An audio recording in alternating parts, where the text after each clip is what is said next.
Oh, awesome. Alrighty. It says that we are Branding. live. Now I just have to wait for the YouTube browser to catch up. I'll hide the branding. You're monetized. I mean, like, should I also If you hide the shop on branding? Amazon, I think we all need to. What are you drinking, Sarah? Whiskey. Ooh. Yes. Mm-hmm. This is Nice. going to be immediately demonetized, which is going to be incredible. Like, as soon as this thing starts, I'll be like, no. Okay, cool. I am drinking Writer's Tears whiskey, Oh my gosh. and it's actually really good too. So, Never heard of it. Love it. That's adorable. what are you guys doing tonight? Oh yeah, because we're live. Give me a tiny bottle. Rosé. In such a nice little bottle too. That's so cute. Bottles. I'm on this thing. Nice. So I it's a don't whiskey. drink, but I was saying, I don't think you were here, Sarah. You had walked away, but I have like a full bottle just for show. I still have it left over from like a Christmas gift from work that like we never drank because we don't drink, but Amazing. That's funny. Are you having water or something then tonight? yeah, I'll have to probably go get some. I was unprepared and I didn't bring anything, but water's probably, it's good for you. I should probably have some. It is good for you. That's important. Yeah, it's necessary. I do have a side of coffee to keep me going as well. So Does that say hot chocolate though? Maybe. No, like, does it say hot chocolate on the rim? That's so contradictory. It's just a tall mug that I own. I never have hot chocolate though, so I do want to scratch that off. But it's one of those like you can't scratch offs. So You should just like paint over it or like cover it in something else. I guess I could. Just I'll just try and hold it so it's hot, and it just looks like one of those things where like I have to remind myself, like, oh yeah, hot. Let's go I'm with it. drinking out of my Babe Cave mug because I don't have any whiskey glasses, so this is what I'm drinking out of. That's so cute. I technically have my panda mug, not mug tumbler. Oh my god, yes. But so far I've just been from the bottle. But if I decide to go classy, I'll use the panda tumbler. I think you should just go straight from the bottle. I'm tempted. I've started, and I will mean to go on. Glasses always scare me near computers. Good point. I like To like knock over. yeah, in case they spill. Yeah, especially tall ones. Yeah. That's fair. I may or may not have spilled coffee on my computer before. So Yeah, that's real. Got like a trauma. Okay. It looks like there are a lot of people here. Everyone who's here, we want to know what you're drinking tonight. Or if you're drinking at all with us, you do not have to be. Peer pressure. Yeah. We're also all legal wherever we are, so it's not a problem. All of this is completely okay. the way you said that makes it sound not okay. Okay, my bad. Just the way you phrase it is like completely legal. It's completely legal. It is, I promise. Whatever, they don't care. It's already whatever. Okay, we've had a bunch of people pop in. Keylin popped in to say hi. Keylin couldn't make it tonight. Danny's here. Lizzie, I'm just gonna pop through these really quick. Ooh, Keenan's printing on his first draft. Ooh. That's awesome. Zara's here. I'm just like skimming over these. I've literally just left a stream with Angelina. Like we were streaming. The 4 hour curse struck again. So I had a 4 hour stream with Angelina, and then I literally had enough time to go and acknowledge my parents existed, make a coffee, come back upstairs. I started messing around on Redbubble because me and Sage were talking about essentially I've got like I guess catchphrase is the word, but then I feel like that sounds pretentious. But I say a few things quite regularly, and it would be like title of your autobiography, or can I get that on a t-shirt? And I say it so regularly that me and Sage were sort of like joking, and we were like, should definitely make like a Redbubble store where when I say, oh, can I get that on a t-shirt, I can actually physically get that on a t-shirt. So I've been messing around with that, and I've set one up, so I'm going to play with it later. Not today, maybe another day. I'm going to play with that. So Sage told me that after the big stream that y'all were talking for 6 hours. Yeah. Well, I think it was 6 hours inclusive of the stream, actually, now I think about it. But okay, yeah, same thing. It was a long old time. Yeah, we just sort of stayed chatting. It's great. I mean, that's fantastic, but like, wow. Well, I think we've all learned by now, I don't shut up. Which is great, and we love it. So Wouldn't have it any other way. oh, too kind, too kind. You'll regret that, but too kind. You take it all back one day. I think it's fun. Okay. Ooh, Okay, so that's facts. I want all of you to quick introduce yourselves and say what you. Let's just start with introductions. Brooke, do you want to go first? Oh, sure. Okay. So I'm Brook Writes. I write fantasy and romance. I'm currently working on a romance work in progress. I have a channel that's kind of like a hybrid booktube and authortube, so I do a little bit of both.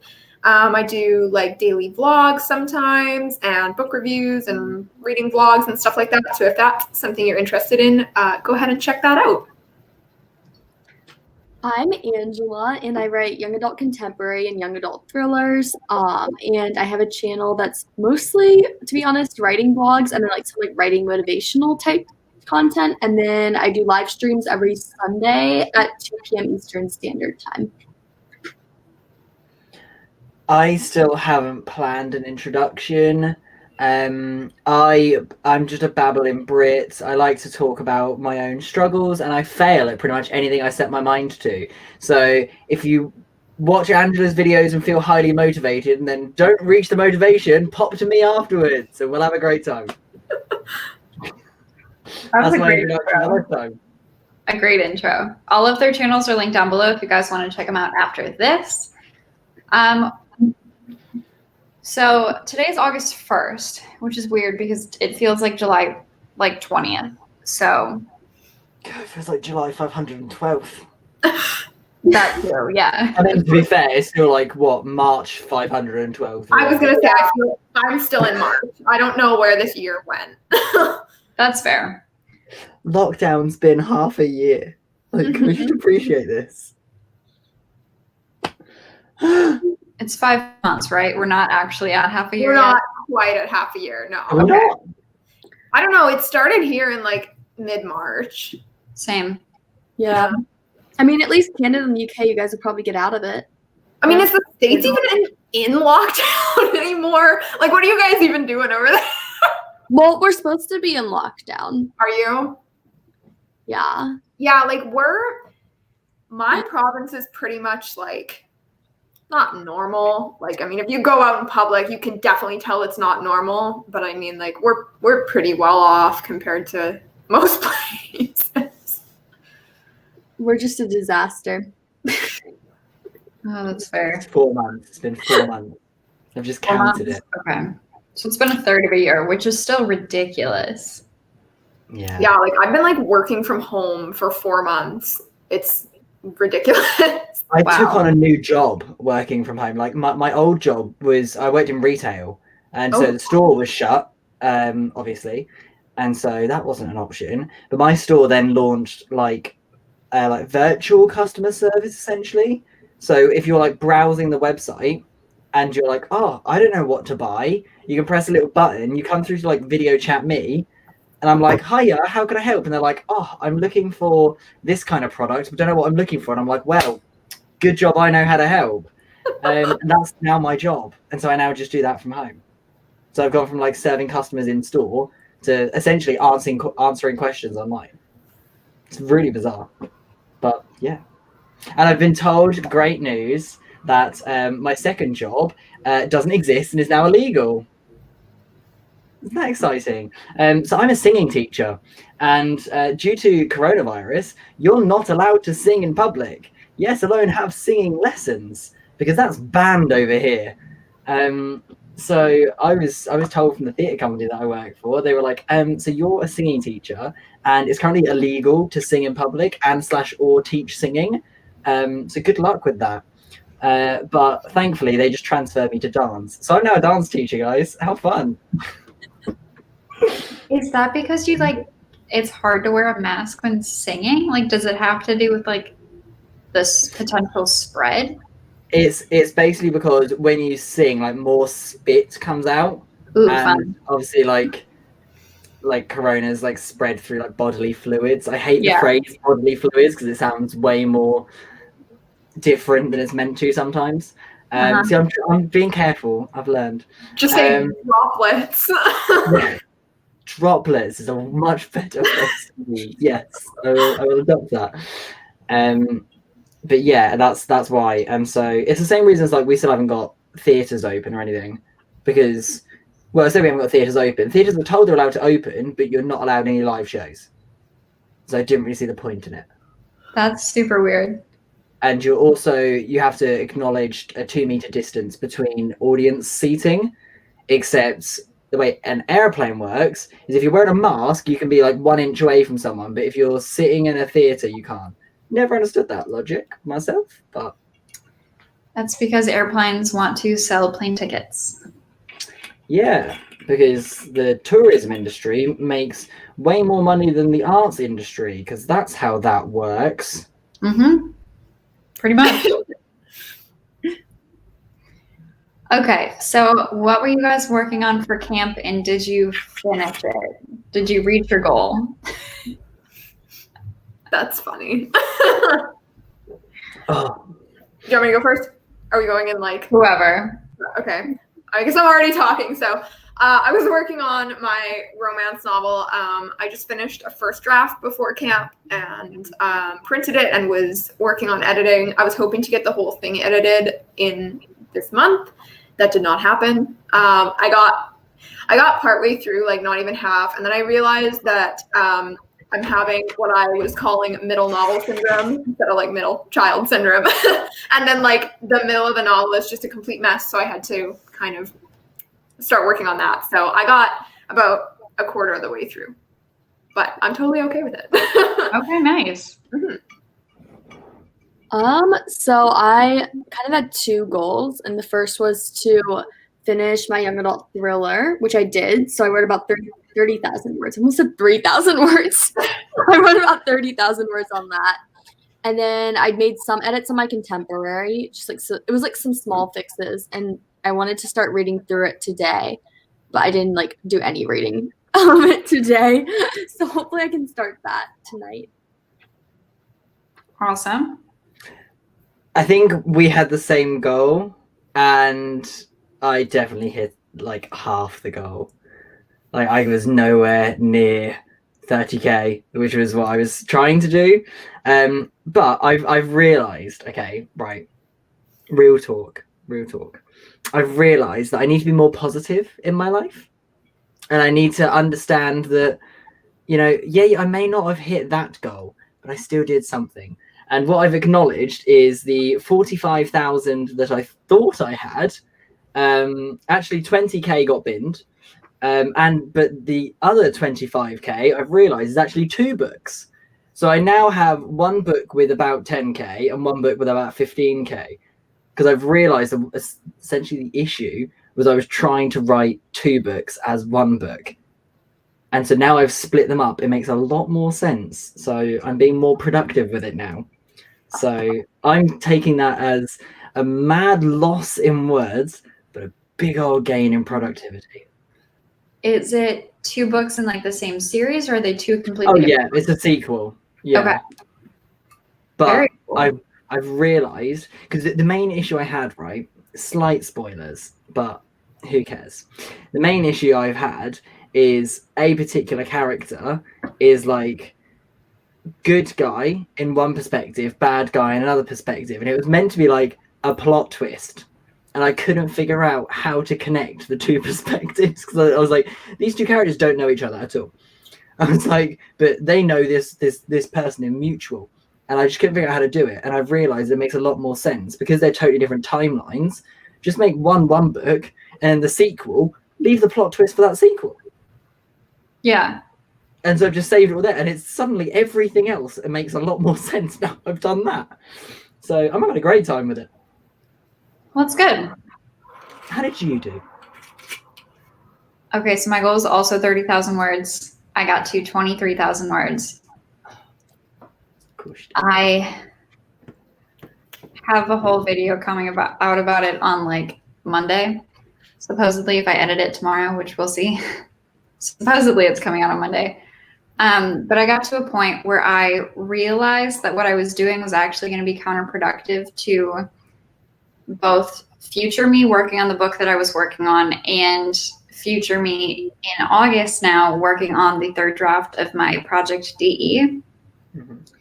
And so I decided to stop at 23,000 instead of, I could have pushed to 30,000, but then I would have hit like a wall where I would have needed to recover, which would have cut then into my time for like working on draft 3. And so I decided to just like stop, take the last 2 days off. And then now in August, I haven't pulled it out today, but tomorrow I'll start working on my like draft 3. So what's your plans with your Camp Nano project? Because it was a Persephone retelling, wasn't it? yeah, So was it just like for solid bants or?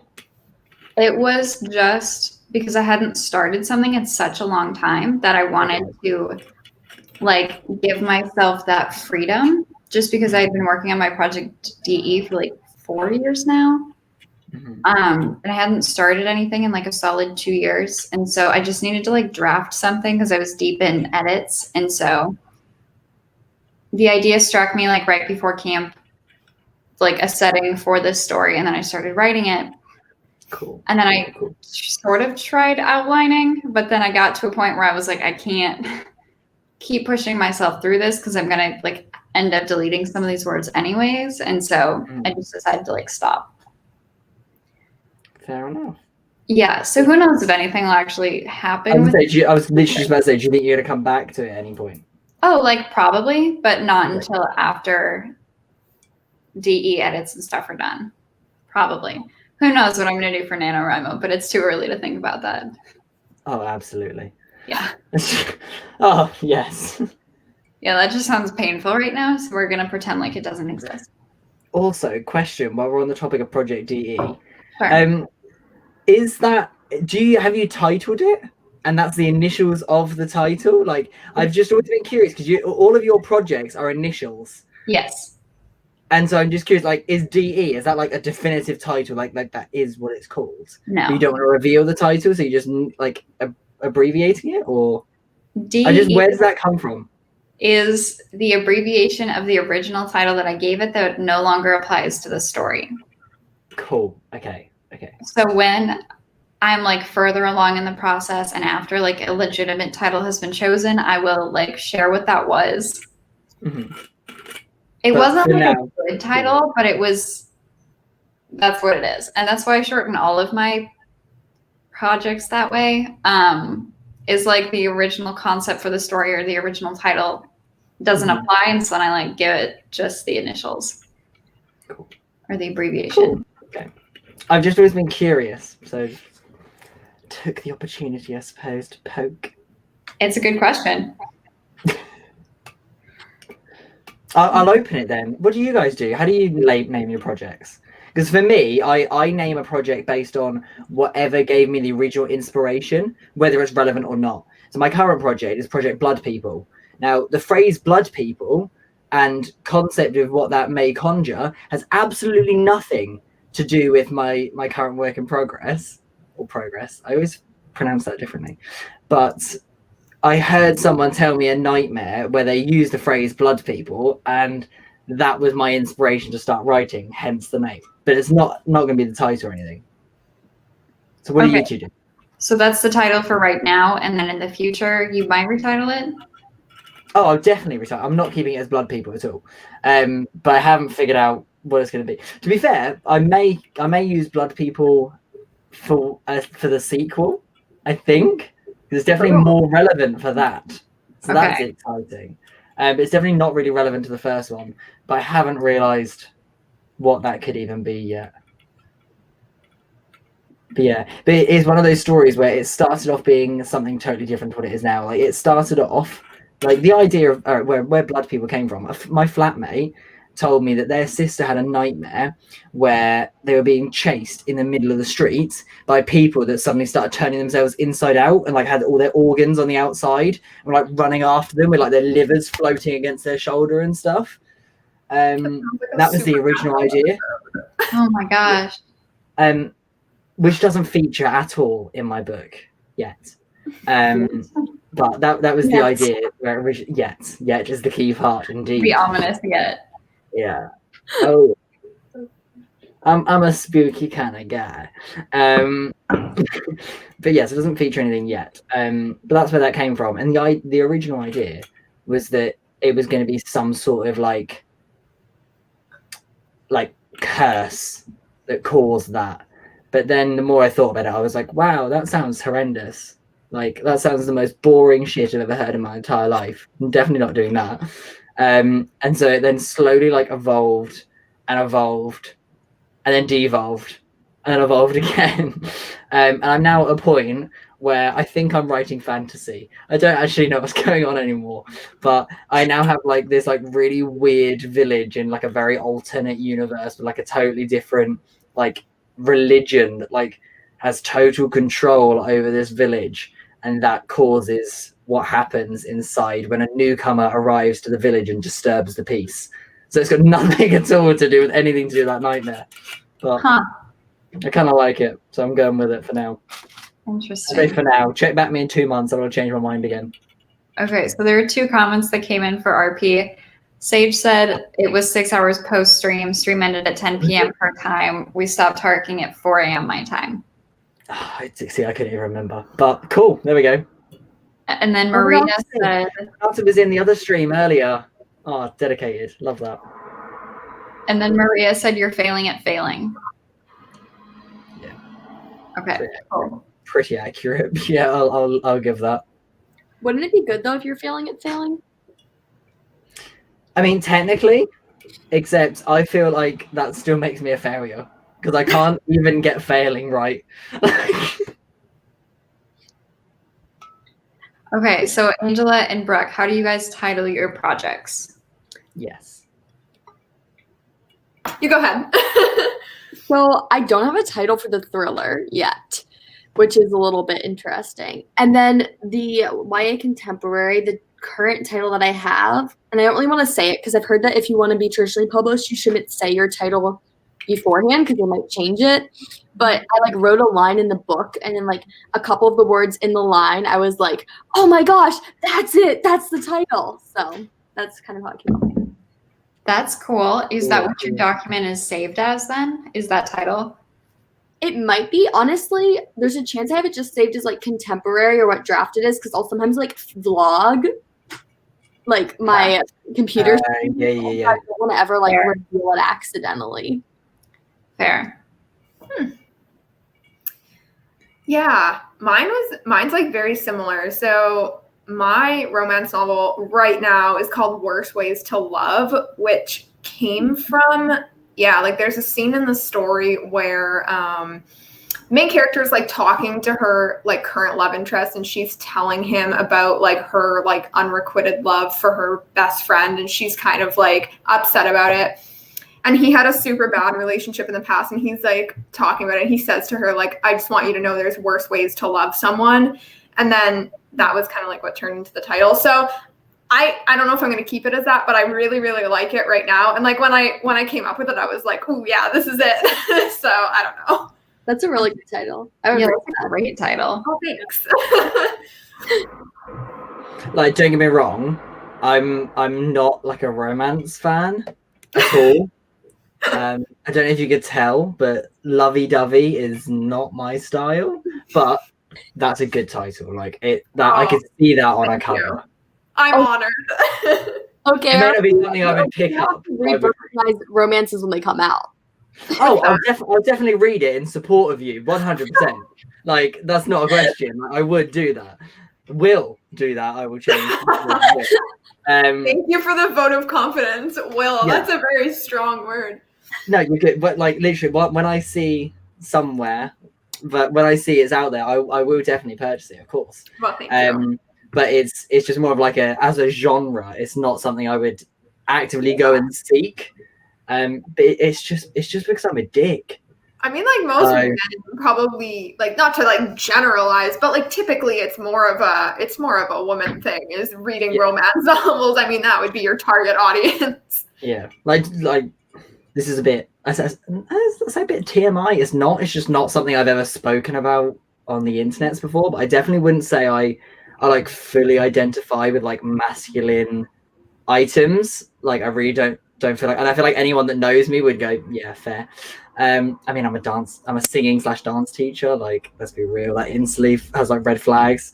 But anyway, but still, yeah, I am, in terms of like reading, I'm very stereotypical in terms of like, I like a crime thriller. That's like my favorite read. Like, and like airport crime thrillers, or they rattle me. Airport.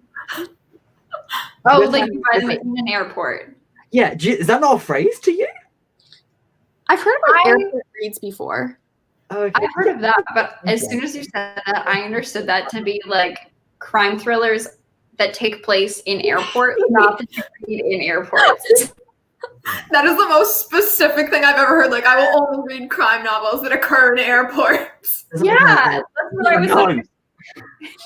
No, so an airport crime thriller is essentially like a mass-produced book that was like its first publication said like New York Times bestseller at the top. Like the author is bigger than the title. It's got like some generic photograph as the cover, and it's like one of those like quick, easy speed reads that you pick up at the airport, you read on the plane, you go, that was a good book, and you chuck it on the holiday pile. Like that's pretty much anything by James Patterson, David Baldacci, Dan Brown, those sorts of people. You mean anything James Patterson paid someone else to ghostwrite for him? The truth. Exactly that. Just rotating here. There we go. But yes. Yeah, James Patterson. Interesting. I'm so shocked by this. What's that? You guys know so shocked. No, I know what you're talking about. I read about it. Yeah. I didn't know that. I also the other day learned that he is neighbors with someone who used to live in Florida who then was killed when he was in government custody and may or may not have been friends with him. Oh my God. So That's sketchy. RP, Lizzie wants to take dance lessons from you. So interestingly, right, here's an interesting topic. Okay, and this is slightly relevant. On the stream, literally about 2 hours ago with Angelina, we were talking about, because I'm like mentally scheduling, and by mentally scheduling, I mean I've said publicly it's a good idea, but we all know I don't plan anything. So yeah. And we were saying about like I'm considering either doing streams / podcasts as like a 101 with like other writers, but about topics that interest them, just so I think it'd be hilarious. Because we keep like earlier we had like a whole conversation about physics, which was like physics from a viewpoint of a non-physics person. And that's why it was like entertaining. And then we also talk about how much we love pandas, and we talk about like, would it be interesting to have like a podcast with like here's everything I know about pandas from a non-panda specialist. Like, and so about like all the, and I was going to like drag loads of people in and be like, right, what are you interested in? Come join me. You can give me like a TED talk on it, except I'm going to come in and just interrupt you constantly with like random chit chat, and we'll just discuss it. So we were talking about this, and Angelina was like, I don't know what I would do. I'm not really like a specialist in anything. And I was like, well, you do a lot of dance, don't you? And she was like, yeah. And she was like, oh, wait. And she said to me, she was like, you've got family from Scotland, don't you? I was like, I absolutely do. And she was like, well, I studied Highland dancing. I was like, well, our 101 is you're going to teach me Highland dancing. So listen here, Lizzie, there may well be a stream in the future where Angelina teaches me Highland dancing. So this could be an exciting adventure for you. I'm very excited.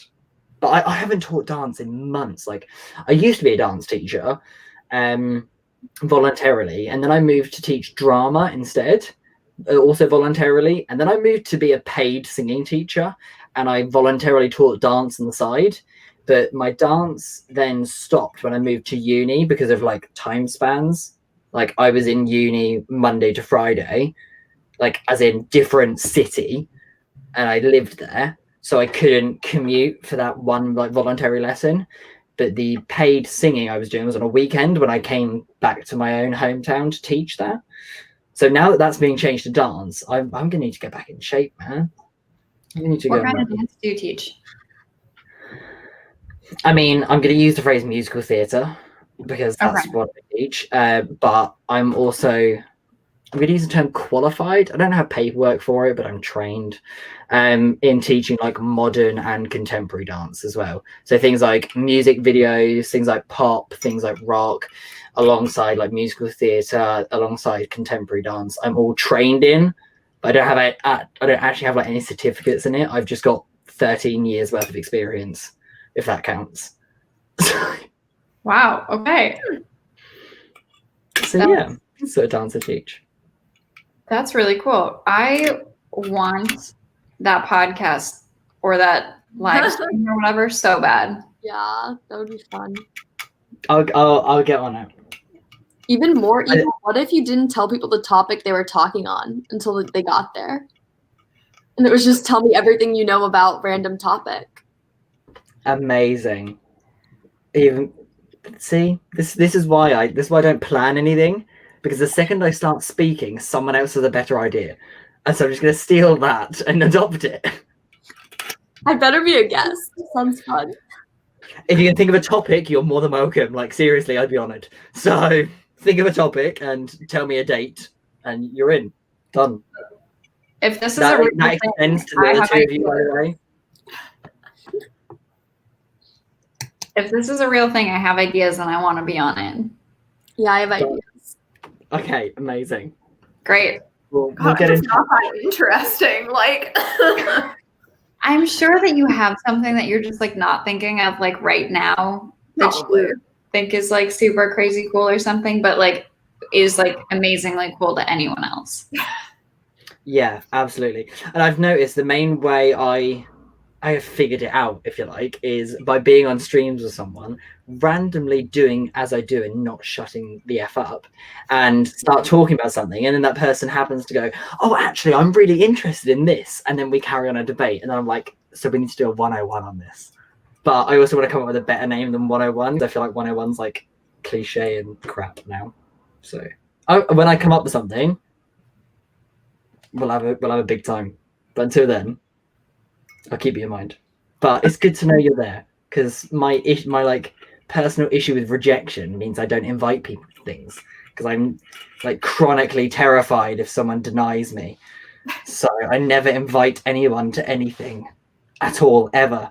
So I just sort of wait for someone to go, I'd be interested, and I'm like, good. Just leave it there. Okay. Do you want me to like follow up with you in a couple weeks or something?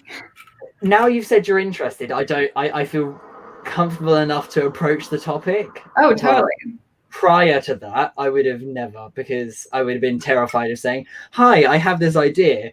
And part of me would be like, even if you said, that sounds awesome, I'm interested, a lot of me would go, you're only saying that because you don't want to feel like you're being rude. And I would then say, it's fine, don't worry, I've cancelled it anyway. And I would like freak out from it. Yeah, I'm not as confident as I appear. But You you know do what? appear very confident. Yeah, I've been in drama school a long time. I'm 21 and I joined drama school at 6. Oh yeah. Okay. I feel like I cannot remember for the life of me how old anybody is. Other than you just said you're 21. I know that you guys both have told me before, but I cannot remember. Don't worry, I'm horrendous with ages and birthdays, but primarily because I don't celebrate birthdays. But that's why I'm horrendous. Just like across the board, you won't celebrate anyone's birthdays, or you don't like celebrating yours? It's primarily I don't like mine, but because, as I've said earlier, I'm a bit of a dick.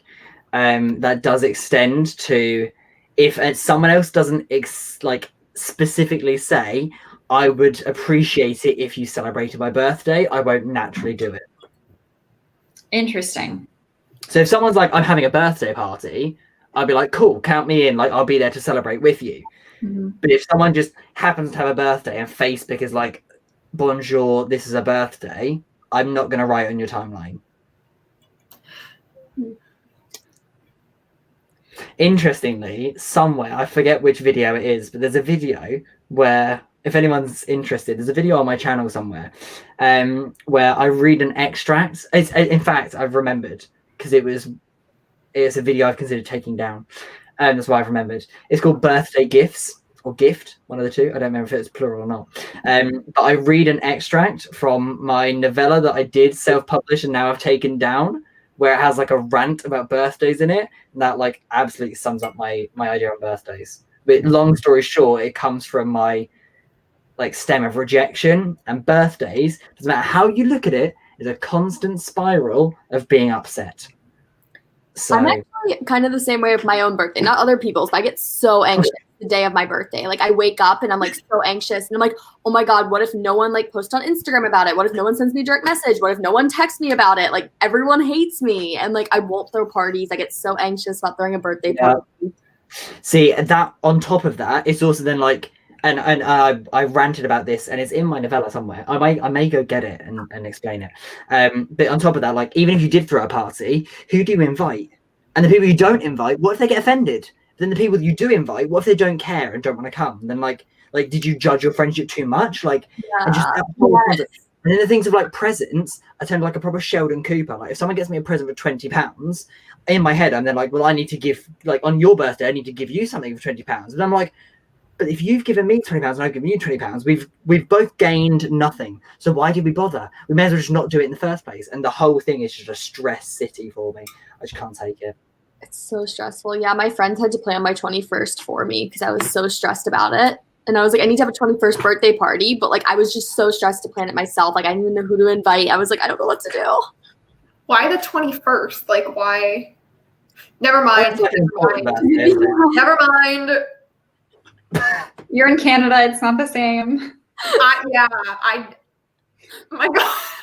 Sorry. See, I was really lucky. My 21st was a few months ago. And my 21st was actually a few months ago. And so it was in lockdown. Mm-hmm. So I was reasonably lucky. And this is I couldn't organize anything because lockdown. And I'm actually like secretly glad about it. 21 where you live? Define legal age. Legal age for what exactly, my dear? Well, drinking. I mean, drinking is 18 here. I don't know what else you're doing. It's really weird. Like I don't know. Like right, this may be inappropriate, so I'm gonna slightly censor my words because I know that obviously Sarah's obviously like censored and everything, but like the S word to engage in the act of reproduction, I will phrase as, is 16, but to view reproduction, I'm going to use that phrase, is 18. So I've never quite understood that. Like, I don't get how you can do it, but then 2 years later watch someone else do it. Never understood that. You can consume alcohol at 18, but you cannot purchase it until 21, which also makes no sense to me. However, with parental permission, you can consume alcohol at home from 14. 4 years earlier than the legal consent of consuming alcohol outside of your home. So it's all very complex to me. And then driving is in the middle at 17. You can start driving at 17. So, but essentially with the UK, once you hit 21, there's like no restrictions anymore. Like you can do whatever you want. So when did you get your like full driver's license where you were able to like drive in the I was car 17. by yourself? Yeah, I turned 17 in the May, and I passed in. I turned 17 in the May, and I passed the October. So I was 17 when I could drive. So like when did you do driver's ed? 15 and a half? I had my first. Well, technically, I had like a pre-driving lesson when I was 16, but I had one. But then I had all my driving lessons from May through to October until I passed. When did you guys do driver's ed, Sarah and Angela? 15. Like, yeah, right? You started when you were 15, got your license when you were 16. Okay, yeah, like for me it was you had to be like 15 and a half. I don't know why the half, but that was just like when we started driver's ed, yeah. 15 and a half is the permit. Yeah. Ah.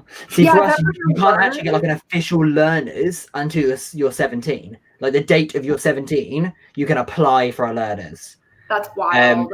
But there are some companies who like pre-learners, where it's like you're essentially the point of it is you're not allowed on a legal road. So you have to, like, for us it was drive around a park that has like roads, like a big park that has roads. So you're allowed to drive around that underage but supervised. So I had a lesson at 16, uno singular lesono at 16, before I then had my official lessons, and I had my first on my 17th birthday, and then I had like, I want to say 1 a week until October when I had my test, and then I passed like mid-October. Wow. I passed first time. That's my gloat of the day. I didn't. I literally, like, none of my friends did. It's like, well, I say none of my friends. They don't speak to me anymore. But no. Hashtag high school. Okay. On like a real moment. Okay, this is like genuine. This is like Ryan, not RP speaking. Like there's very much different people. I'm a Gemini. Me and Angela have had a few chats about this. Like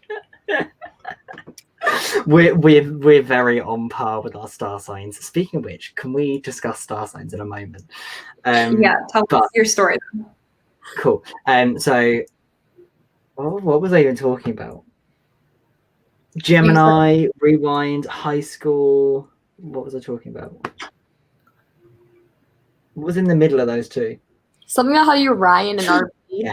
Yes. Okay. So this is like Ryan speaking full here, right? So I spoke to my mum earlier, and mum was like, "What are your plans for the day?" I was like, "Well, I've got a stream at 7, and I've got another one at midnight.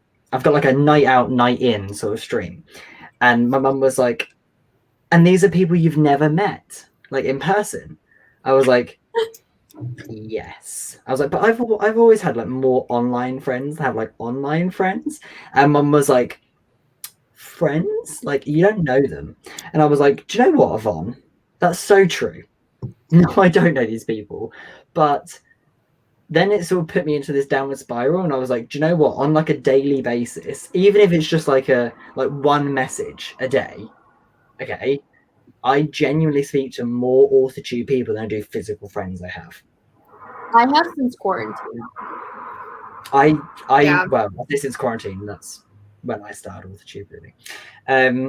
But I've realised that, like, especially, and I know it's one of these things where like everyone goes, oh, no one has high school friends after high school. Like maybe you keep one, but that's it.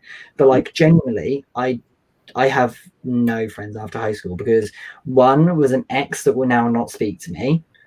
And so the entire friendship group with that literally all took their side. And so now none of them speak to me anymore.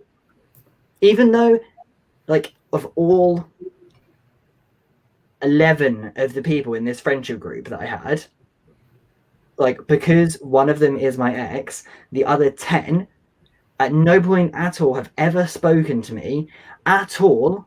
And I say ex, we didn't even officially date, okay? It was like a friends with benefits thing. I didn't want to say that, but it is. And then it ended, right? But none of them have ever spoken to me about it. They all just blocked me. So I don't even know what any of them have been told. Like, clearly my like ex, if you like, has said something, but I don't even know what it is, because none of them will speak to me. So all of them went in the bin. My like close friend that I had from early high school is now a convicted RAPist. That I missed a letter there, so it can't even pick me up. But you know the word I said. So we obviously do not speak anymore for very obvious reasons.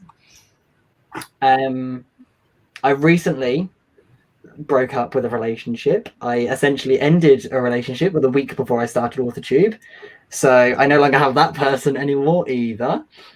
So yeah, RP is a very isolated individual. So yeah, the little messages I have on AuthorTube are the only people I speak to all day. How exciting. Apart from customers that I really don't care about. I feel like I text like one of my friends like every other day. But like other than that, yeah, it's like the authortubers that I message on Instagram and like talk to on the weekends when we do live streams and stuff are like the people that I talk to now. So thank you, you guys. Hey, I'm happy to be here. I still fangirl after being here, so I'm having a great time.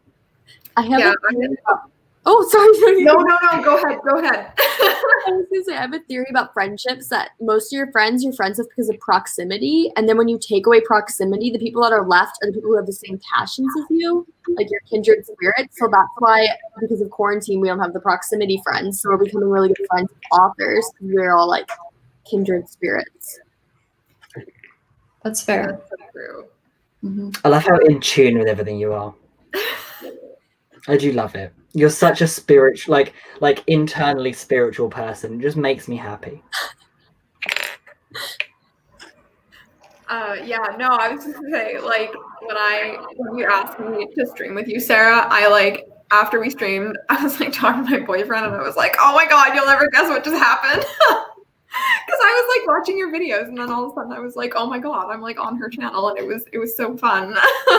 I had the exact same moment, like especially as like I'm so disorientated with this all the time. These two, like in this order, I'm so disorientated. In this order are the first authortubers I ever discovered, and so like in a week's time, I was in both of their streams, and even just being here right now means I've been invited back to a second one, which means I didn't instantly make a bad impression. They're yet to realize. So that to me like that like put a little like moment in my calendar. I was like, do you know what? Some good things do happen, and that was very exciting. And I'm still not quite over it. I still feel like an intruder to like a celebrity scenario. It's really weird. I don't know how to explain it properly. Like I feel like oh, I know exactly how I feel. Like I feel like my friend Linda. So she's a obviously not like professionally because it happens once a year, but she's a seat filler at the Oscars. So whenever there's the Oscars, she's in the audience to like make the crowd look full. That's what the Oscars do. They like bring people in. They're basically like, you're not being paid. We'll give you a free ticket, and all we need you to do is sit in the audience. And then when a celebrity gets up to go on stage, they have to be behind stage for a certain amount of time. So we need you to move to their seat to fill it, so that when the camera pans across the audience, it still looks full. And we're like, we know that's a lot to ask, but like you get to be at the after party, you get a free ticket, you know, that's like your payment, if you like. She's one of those people. She's met so many celebrities in doing that. That's so cool. But like she's met so many celebrities on the basis of she's there essentially to keep their seat warm until they come back, like not actually to be their friend. And that's sort of like the mindset I have with these streams. I'm like, I'm here as like an honorary person, but it is like a really weird like celeb scenario for me. I don't actually think I can explain it properly, but I still fangirl over you two. Well, thank you. That's really sweet. And you're also one of the only people that's ever called me sweet, so that's in my like checklist. Normally everyone has it might be delusion. I might change my mind. Well, yeah, I just said yet. Yeah.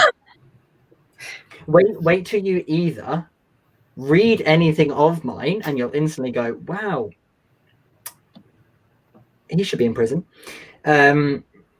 Or because it's I don't write YA for a reason, because no kid should ever be subject to anything I write. That's one way to put it. Speaking of which, I've just realised our last stream, I was meant to send you something because I was writing all in rhyme, wasn't I? And I never sent it to you. No. My bad. I will do Can you that. send that to me tonight I will. and or tomorrow? Well, Cool. this morning. It's currently 5 to 1 a.m. So I You're will right. do that. Sorry.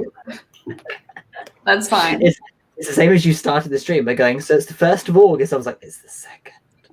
Okay. You know what? For me in my time zone, it's still August 1st. I know. I was just thinking about it. Actually, for the majority of people in this stream, it's August 1st. Yeah. I mean, come on out. All right, Angela, calm down. Okay, so star signs. What are you guys? I'm a Scorpio. That's Ooh. Are the thing, you? right? That's the star sign. Yeah. That is Okay. absolutely. I was like, I'm gonna say this, and it's like it's gonna be the wrong thing. Yeah, and I 100% like. I mean, but that's how horoscopes work, right? Like they're general enough that you extrapolate from the information that they give you, so you automatically just make assumptions that match what they're telling you. But I mean, like, I definitely relate to it. Oh, totally. See, as much as I agree with that. Sorry, go on. But didn't they just discover didn't they just do a thing where they made a new star sign? So I'm not a Scorpio anymore, apparently, but I reject it. So the real T as like a oh my god, what's it called? Astrologist? Thank you. Thank you. You're up there, not there. I'm so disorientated at any given time. Yeah, so essentially the Babylonians, when they put together the signs of the zodiac, knew there were 13, but it didn't correlate to their calendar, so they ignored the 13th. And the like recent discovery of the 13th is them discovering that the Babylonians acknowledged there was a 13th, but just chose to ignore it. So your star sign hasn't changed.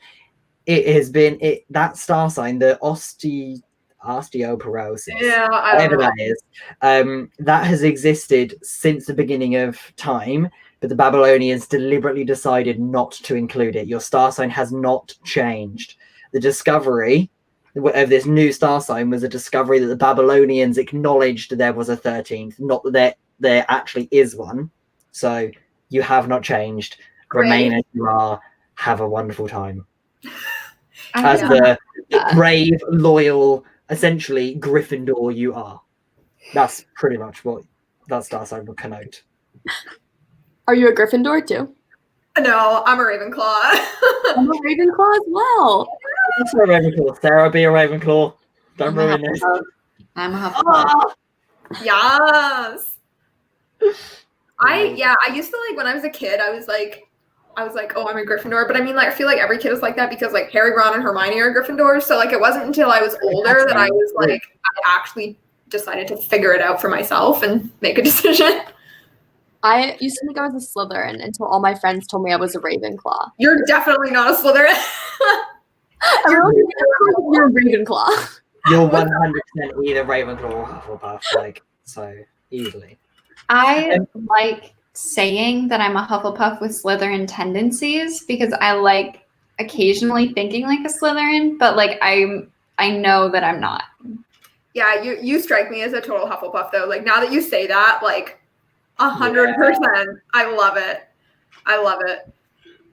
So, Brooke, as a Scorpio, would you say you're quite the jealous, secretive type, really, or? That's like the main, like that's the main. Is that the main thing? Is it really?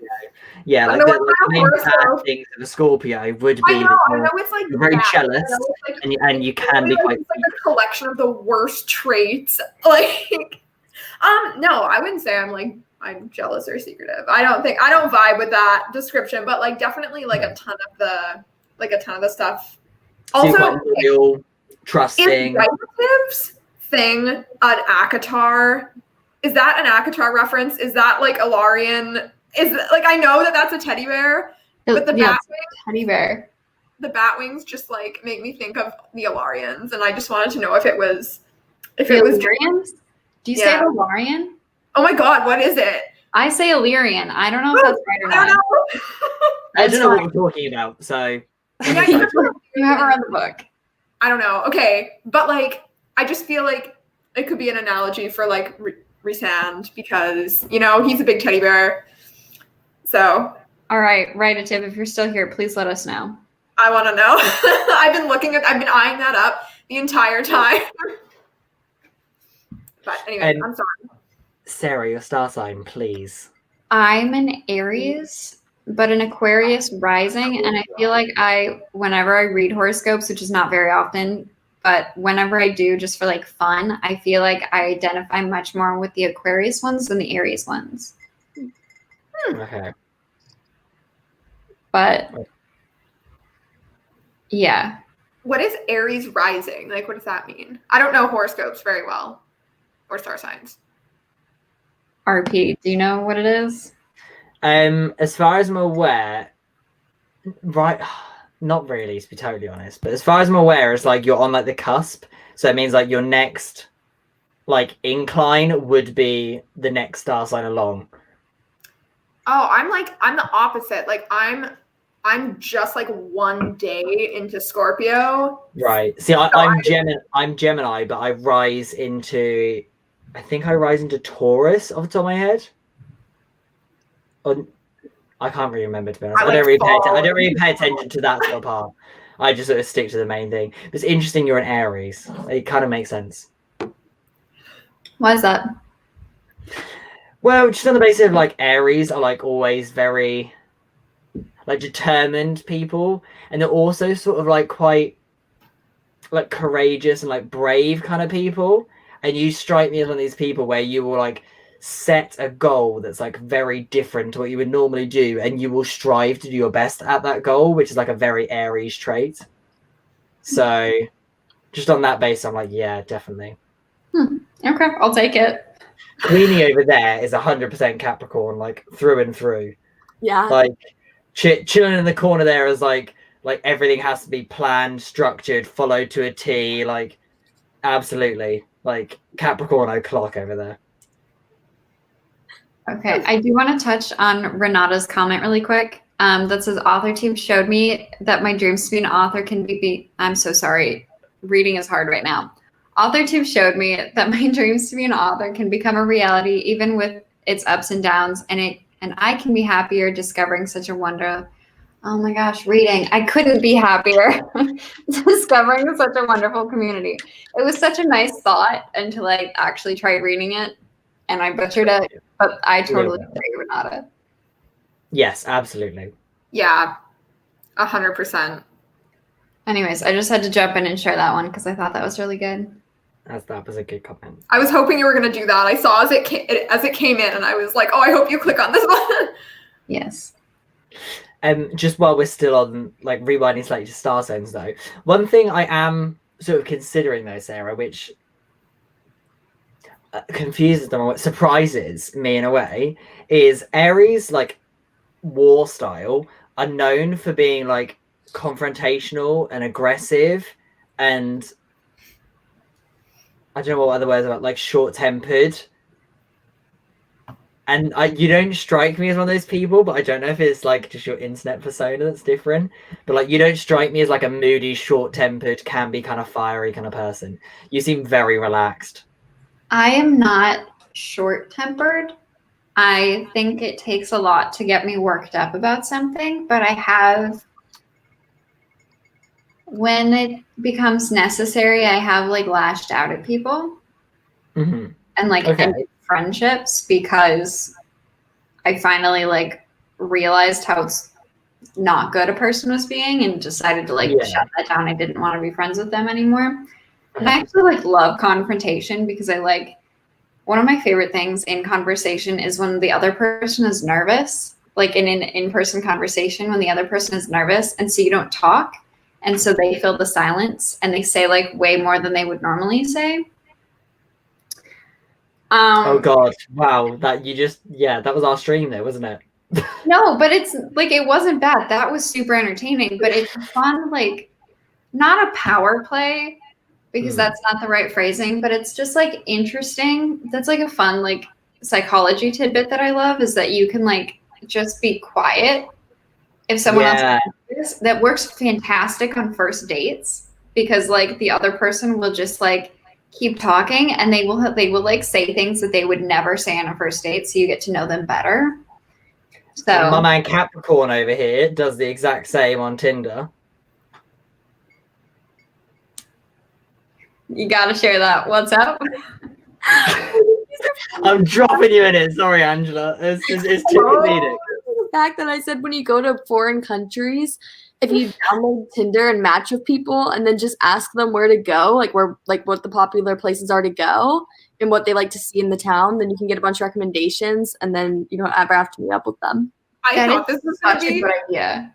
I thought this was going to be so much more juicy. It's amazingly interesting because, like, a weakness for Capricorns is they have to know everything. Like, you have to have like a knowledge of everything, which ties in so beautifully. So that pleases me. That's hilarious. That is such a good idea. I don't ever go anywhere, so I'll like never use that. That's really funny. Okay, wow. I feel like I had a question to ask you guys from somewhere in that conversation, and I have no idea where it went. 30 minutes ago. Yeah, exactly. Sorry. I have a question for you guys. Sure. Go ahead. What did you do your degree in? Because I know we talked about this, Sarah. Mm-hmm. But again, I can't remember because I have the memory of a freaking goldfish. I swear. They say that they can only remember like 3 seconds or something, and that's absolutely me. But I would like to know because I see your grad cap in the back, and talking about theater. And is that your high school? Or is that your uni one? That's college. Yeah. Oh, college. Right. Yeah. Okay. Same difference. What age is college again? It's uni. Okay. Yeah. So it's like 18 to 22 or 23. Cool. Uni. Okay, that's fine. I will go first. I was an English major with a creative writing specialization because they didn't have enough people in their creative writing program to like make it an entire degree. And that's so unfortunate. Hey, like I wish there was more. They did more for people, with creative talents. Totally. Yeah, it's just completely undervalued at the school that I went to, which is like fine. I got to study abroad with New York University's creative writing, incredible. Which was absolutely amazing. And so like I wouldn't have done it any other way, but I wish that I could have taken more creative writing classes. Yeah. What were or are you guys? Because RP, you're still in school, right? Yeah. Yeah. 21, yeah. Yeah. Well, I technically should have just finished university, but I didn't. I'm actually now going into second year because, I'm 2 years behind. How exciting. Fair enough. It's only because at my college where you're meant to do a 2-year course and get 3 A-levels, I was like, what if I do 4 years and get 4 A-levels instead and have like more A-levels than everyone else? So I did that. Then I did a gap year because I was like, lol, what if I also try and like do full-time work before rocking up at uni? So I did that. So I worked full-time for a year. Then I've rocked up at uni where all my flatmates are like, I've just left college. Like, some of my flatmates are turning 18. Like, I'm so excited to go to the clubs. And I'm like, I've been clubbing for 3 years. I'm bored now. Have fun. Goodbye. So that was a debacle.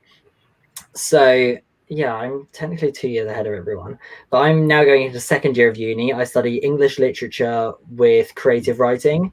So in terms of what you were saying about like having more creative writing lessons, well, I also have an A-level in creative writing. So I've studied creative writing since I was 17, I think. Yeah, okay. 17. And we'll end up with a degree in English Lit and creative writing. I haven't decided if I'm going to do masters yet. I probably would do a PGCE because I'm a dick. So that'll put me to like a 5-year uni course. So maybe when I'm like 27, I'll decide to be an adult. So my major is called professional writing and rhetoric. But it's not anything to do with journalism. It's more like the study of rhetoric and linguistics. It's like how language works. And then my minors are in history, Spanish, and Latin American studies. Oh my god. To get my PhD. So this is my last year, so pending acceptance into a PhD program that's fully funded. Yes, I was watching your vlog and you were talking about that. So excited for you. Yeah. So are you going to change to Dr. Angela Ann? Oh. Probably, but it's also a long ways away. So Doesn't matter. I'm in full support of that. Like That's sick. If you have a title, use it. use it. Yeah. That's full stop. Like no questions. That makes me so happy. That's amazing. What did you study? I feel so like odd man out. I'm the only one who didn't do anything with writing. I went to university, but we did not have they didn't have creative writing or anything. I would have had to go to a different school, which I wasn't really keen on doing. So I did a Bachelor of Arts. I majored in criminology and I minored in psychology. So. Mm-hmm. That sounds so interesting, though. It was interesting, yeah. Except I can't use it for anything. That's sad. So that's really cool, though. Yeah, Wait, it was. I'm so sorry. I No. want Sarah to message me on Instagram, and I want to ask you if you know the people that I know at NYU. So, send me a DM because I want to talk about that. How weird if you were actually in the same classes and never realized. Well, she didn't say that she studied abroad. The group that I was with was 50 people, and I'm very certain that she wasn't there. Like a cohort or What? like a cohort of people that you studied abroad with? Oh. Yeah, it was one of their creative writing programs in Paris. Okay. And so I went in, even though I was not at NYU, I did I transferred to NYU to do this thing and then transferred back technically. Right.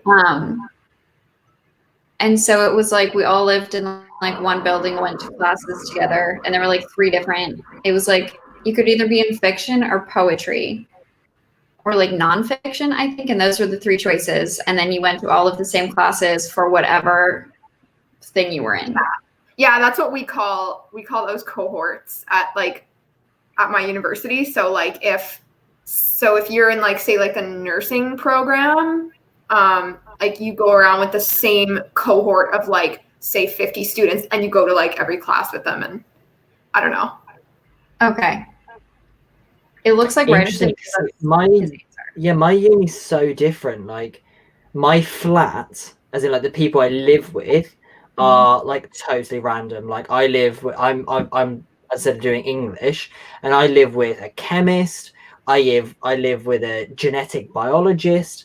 I live with a drama student, 2 law students. We're all very random, and then we sort of go to our lectures, which are on the same campus but totally different buildings.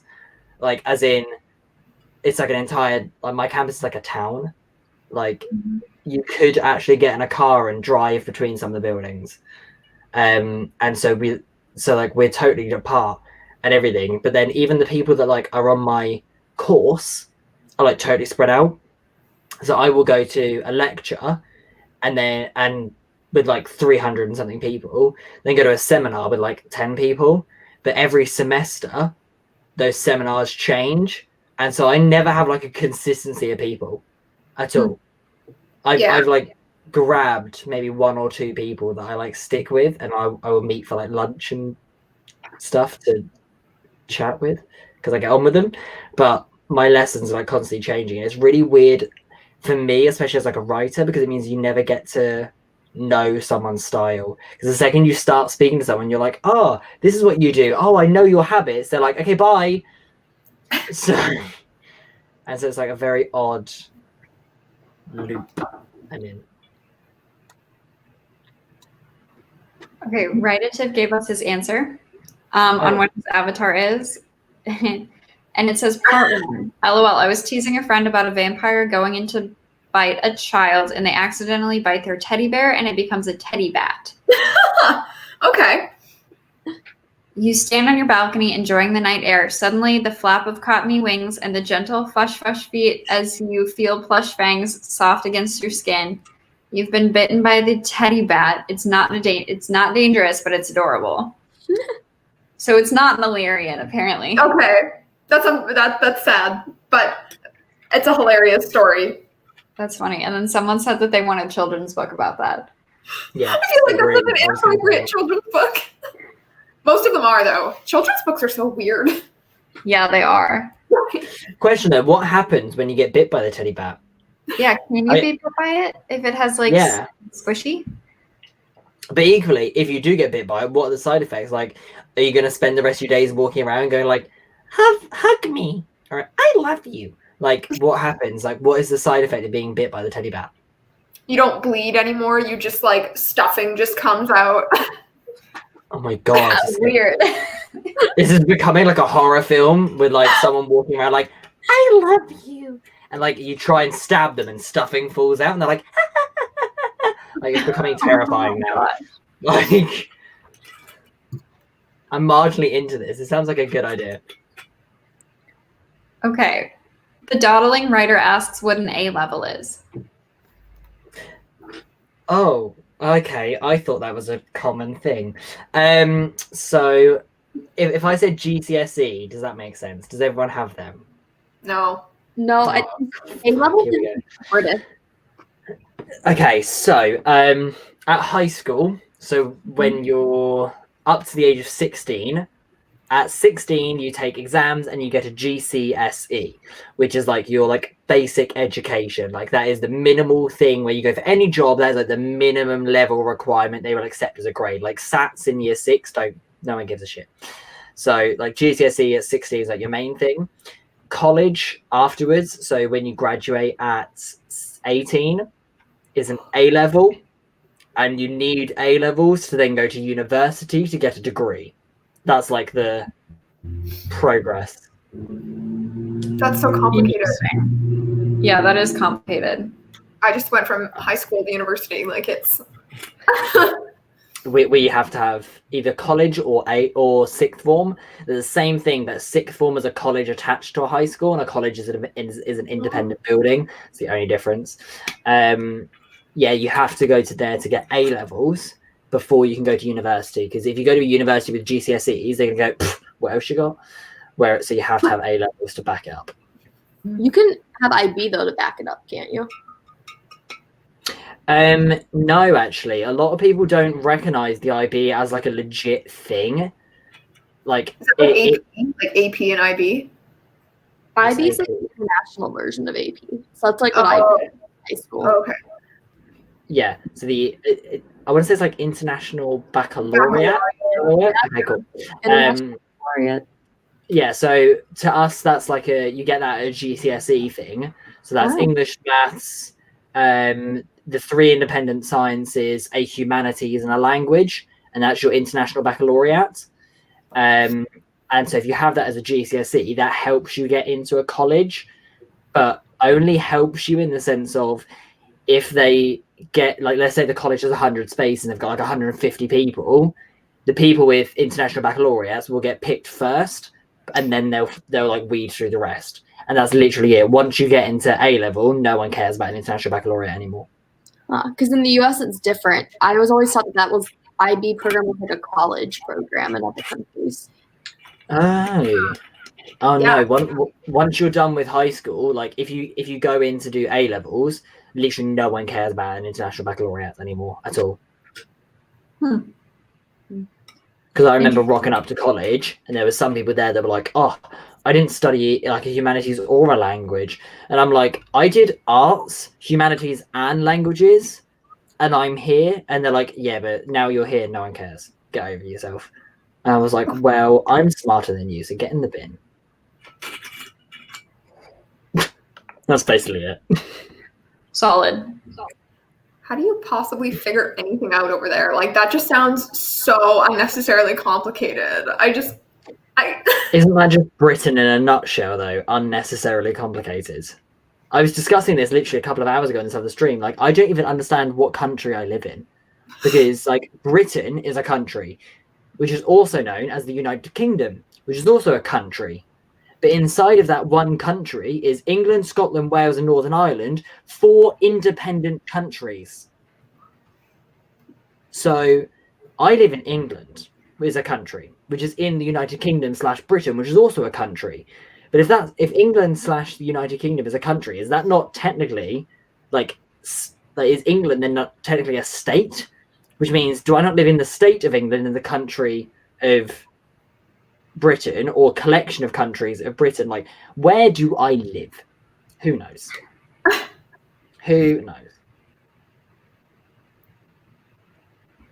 Okay. I love that everyone in the comments is speaking various languages. I don't know what any of you are saying, but I just love that you know these languages, and I'm glad you're having a good time. Speaking Afrikaans, I believe. Oh, okay.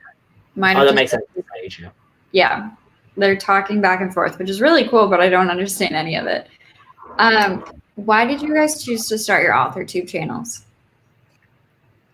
YouTube. Yeah, I don't know. I mean, like, I've been thinking about it for like a super long time. Like, honestly, since I was like, I don't know, probably like a teenager, and which I talk about it like it was that long ago, but like I'm like 22. So,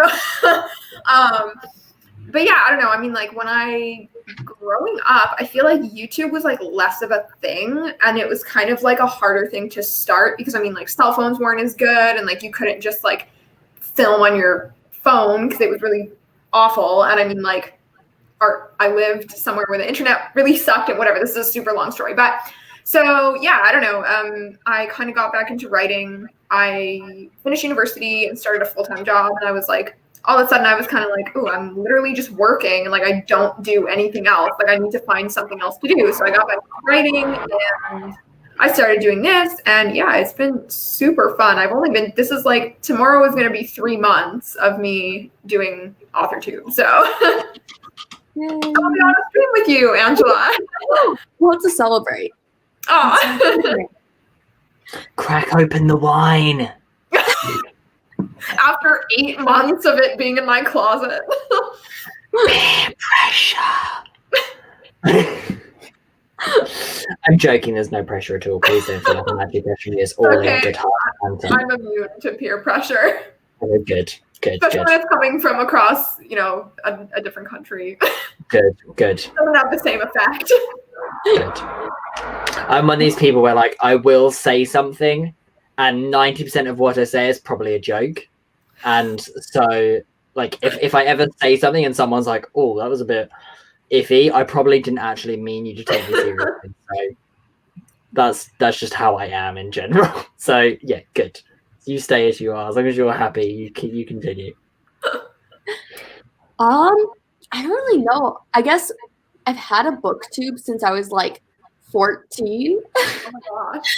But then I took a couple of years off from booktube, and all those videos are like private now. They're so embarrassing. So I took a couple of years off, and then I felt like there was like something missing, like community-wise, of like people who did the same thing as me. So I started my AuthorTube and writing Instagram to try to like connect with other people who were also writers, because I was surrounded by a lot of not writers. Mm-hmm. Can we appreciate, though, that video that Angela had where she reacted to an old video, and it was one of the best things. It was absolutely iconic. I think I honestly took that video down though because I was so embarrassed. It was iconic. Like, it was amazing. I don't know if I saw that. When was that? It was like back in June, but I'm pretty sure I took it down because I just like was so. I saw it before you took it down, though. I've got it in there. It was so funny. It was like I did like a time traveling reading wrap up. It was amazing. It was adorable. Especially as like Angela then is just like Angela now, but like Angela now is like a little bit more mature and like doesn't for some reason like paint her face white. Like that was another like that was interesting. Like I was just such like a weird thing where like even to you, like you acknowledged it and you were like, I don't know why, but I thought this was cool, so I did it. Okay. And but, like, it was just beautiful. Every girl like as like a teenager did something weird with makeup. Like I went through like a blue eyeshadow phase, and I mean, you just gotta live with it. Like now I have those pictures and it's like Oh, I loved history, so like especially like the colonial period. So like the Great and all of them used to like put white powder all over their face. So that's why I thought I would do it. I really hope the white powder you used wasn't filled with lead like theirs was, though, right? I don't Can we think just clarify? Okay, good. You don't have like lead poisoning right now, right? wasn't it? What it starts with an A? Arsenic. Yeah. What isn't that? What was in that white powder? Okay, Probably. I don't know. I'm gonna look it up. Okay, but right, so Angela had like the white face paint. That was her like teenage phase. Brooke, you definitely dyed your hair. You're one of those people. You had No. interesting hair colors, right? No, I've never done that. Okay. No. I had you pinned as like a blue highlights kind of gal. This Blue is highlights. hair. Yeah. No, I didn't go Okay, through. right. What was your teen phase then, Brooke? Because I didn't you're have- surprising me I now. didn't Let's have a really good have time. one. Honestly, like I was just super boring. Like I was like a bookworm who like wore sweatpants and like didn't brush her hair because I was like that kid, you know, that like didn't care. Like I guess like, but I feel like teenagers now are so different from teenagers like back then, you know, like as a 14-year-old, it was like I was okay with wearing blue sweatpants to school and like a t-shirt. And like now it's like, why don't kids go through those phases anymore? But no, I didn't really have like a phase. Like I wasn't like, I don't know, I wasn't like emo, which like isn't even a thing anymore. Like people don't do that anymore. They don't dye their hair black or like whatever. And I didn't dye my hair. I didn't, I was a good kid. I know 3 different people dyed their hair pink in like the last couple of weeks. And I think because of like everything going on in 2020, people are like snapping and dyeing their hair. Hey, fun fact, I have been wanting to like dye my hair like silver, like to do like a silver like kind of like balayage thing. And I'm like super scared though because my hair is really, really dark and I don't know if they'll like, I really don't want to like bleach it, but I don't know. Okay, so I was going to mention this anyway, but now you've mentioned it, it's perfect like segue, so thank you. So last year was my like teen rebellious phase. I for some reason I decided I was like, do you know what? I'm 20, so establishment, who are you? Get in the bin. So I dyed my hair blonde, so that's the hair I did have, and I had like a dark root like fading into like a blonde highlight type thing. And I'm not gonna lie, I was very obsessed with it. So if you want to do it, do it. Good. Like, That looks like Faye. solid. Oh, So if you want to do it, do it. I'm in. I ship Game you in on. that hair color. It was exactly a year. I had a like a Google Photos like reminder. It was exactly a year ago I dyed my hair today. So there we go. So dye it again. Do you know what? I so want to. I just so want to. The only reason I stopped, right, was because I couldn't afford it anymore when I went to uni. And so I stopped dyeing it. But my God, do I miss it. See, I started off, here we go. Right. You're going to get like a series of like cringy selfies here, okay? We're just going to accept it and we're not going to talk about it. So I started off with just like blonde tips, like that. Mm-hmm. And then that was a wig, sorry. And then slowly like dyed it further. So like go lower and have just like a little like tipple at the bottom. And then ended up at a point, if we can either ignore or madly appreciate my high cheekbone game here, where I then like included the sides in the dye. And so like got that game going on. And it ended up to the point where I'm just gonna zoom. It ended up to the point where like I had this full like thing going on, and I was like mad. I was like mad good for that. Why are your eyebrows better than mine? That's my question. Because quite frankly, if you're gonna cake a male face in makeup, everyone's gonna judge it, and so it has to be at least to a level of it looked after. otherwise, like, you don't get to like a level of like, oh wow, like look, a guy can do makeup. You get to a point of like, wow, what a faggot that person looks. So you have to have like a certain amount of care. So It looks good. Like, I wish my makeup looked like that. I'm not wearing any, but I wish it looked like that. well, you say that. I was trying some new jazz the other day, like a couple of weeks ago, and it wasn't going well. I'll see if I can find it. So I was trying to do, I think they call it like a double eye or a double wing or something they call it. I'll see if I can find it. Wait, why don't you ever wear makeup in your videos? I feel like that'd be cool. I haven't established that as a brand yet. So Do it. Establish it, because I'm here for it. at the moment, I'm established as like a very talkative, like straight man. And that's sort of like internet persona. And I haven't really accepted that I probably should acknowledge that that's not exactly where I lie. So yeah. Oh well. Well, when you're ready, the three of us are gonna wholeheartedly support that. Yeah. Yeah. Thanks, guys. See, the weird thing is that like I've never actually spoken. This is like the first time I've actually said anything out loud. I've never actually like spoken about it, and it's weird because it's definitely not like a. It's more of like a gender thing than it is like a sexuality thing. Like I know what/who I'm attracted to, but it's more of like who/what I am. That's like the bit I don't speak about. And that's like where not the questions lie, but the judgment lies. Like, but yeah. So I tried this whole like double wing thing going on, and it didn't really work, to be totally honest. Like I wasn't a fan of what was happening. And if I find one of the later ones, it's primarily because it looked like I did the shading really wrong, and it just looked like I was tired because I shaded this. That's what my makeup looks like when I try to do it. I shaded that bit way too much, and so that's why it looks like I'm just very tired. It was annoying because the first bit I done actually looked way better than the second bit. It's so crazy how much it changes your face, though. Like, I never think of makeup like that as like making someone look like so different, but like it totally does. Oh yeah. That's a good filter line. Like whenever I'm in drag, I'm totally unidentifiable. Like I've literally had conversations with people I know in drag and they have not identified it's me at all. And to this day, they still don't know it was me. Wow. No. I don't actually know if that's a good thing or not, but I'll go with it. It means your drag is really good. Yeah. Yeah.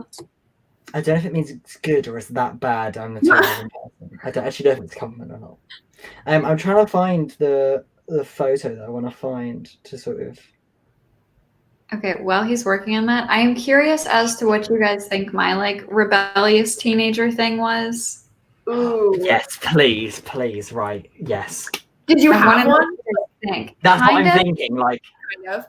you strike me as like a very. I'm going to use a phrase here, and I don't mean it in the term that it may sound, but you strike me as a very like vanilla person. Interesting. I mean that's like a personality term, not anything else. I'm not trying to make an inference about you. I want to say like maybe not like completely dyed hair, but I want to say like pink streaks or something, because you have blonde hair and I feel like it's just so easy to do. Like, but at the same time, your hair is just like so nice looking, and I just feel like it's never had any color in it. So I don't know. That's my guess. I'm secretly really excited for the following conversation.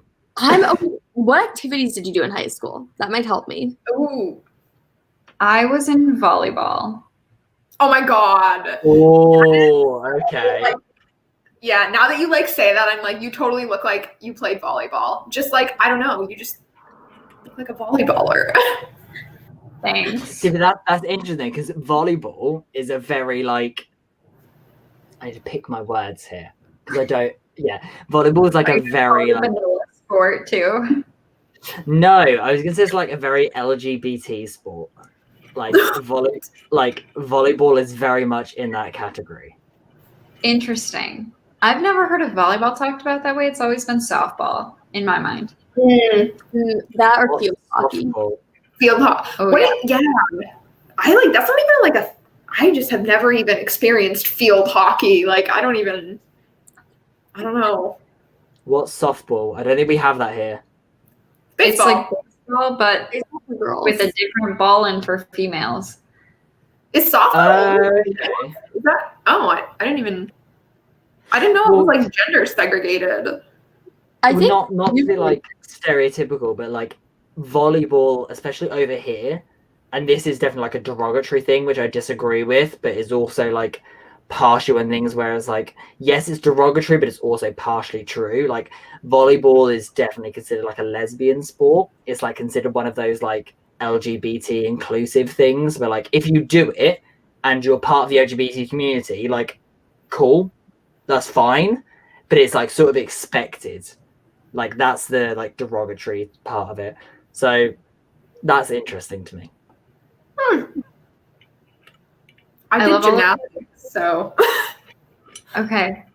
I mean, I did gymnastics when I was like younger. I danced when I was younger, but like volleyball was the sport that I stuck with for a long time. So what was your rebellious thing? yeah. Yes. I'm loving like reading through people's comments right now. Writative Oh, says God. Sarah used to hide in the mall until after hours and then run around.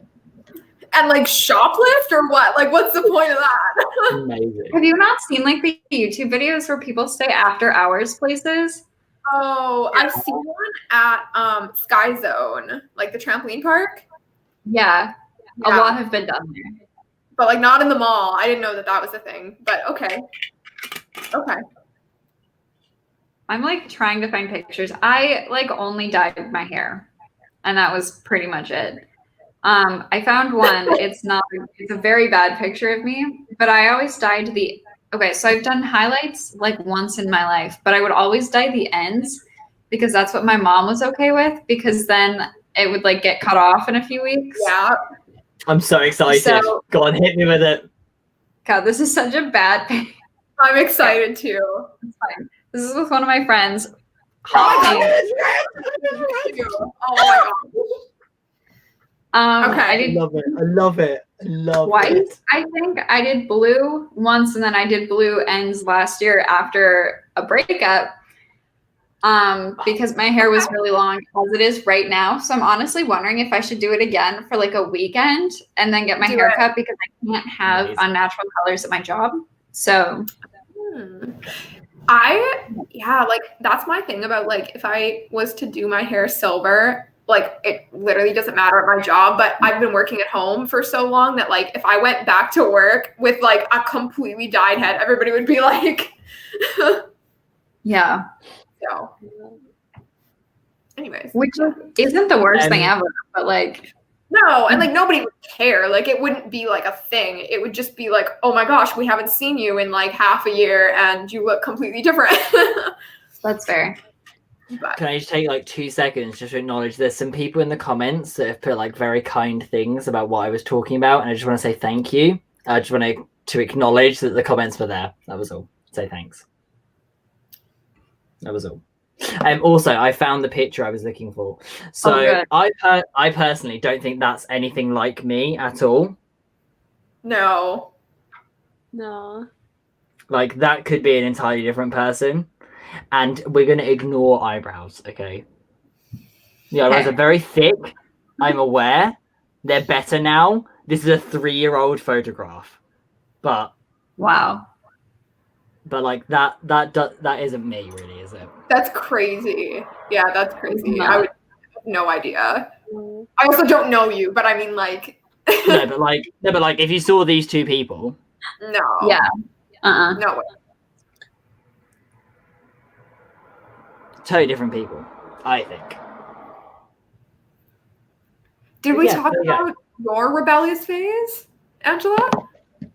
No, I want Angela, have you had a rebellious phase? Like, I genuinely don't believe you have. Yeah, she just seems like such a nice person and like she would just Absolutely. never do anything, crazy. I don't know. See, in my mind, okay, and to be totally honest, the more I speak to Angela, because we basically have like a DM a day. Like, this is sort of how we've been discussing for like the past week. That's awesome. Maybe like, yeah, about a week anyway. But we sort of like, it's basically it's our time zone. So when I wake up, I'll reply, and then like by the time I wake up, Angela's replied, like just because our time zones. And slowly I'm realizing actually Angela's way more like, I don't know what word I want. I'm gonna use this word and I don't mean it as like a bad thing, but like Angela's way more normal than I thought you were. Like I don't mean that as like a mean thing. I'm not saying like I just mean in the sense of like you're a very well understood person. Like you're very intellectual, you're very like meditative, you're very like you're one of these people where like you can be an aspiration to anyone. Like it doesn't matter who you are, you can look at you can watch your videos, you can go, wow, I wish I was like her.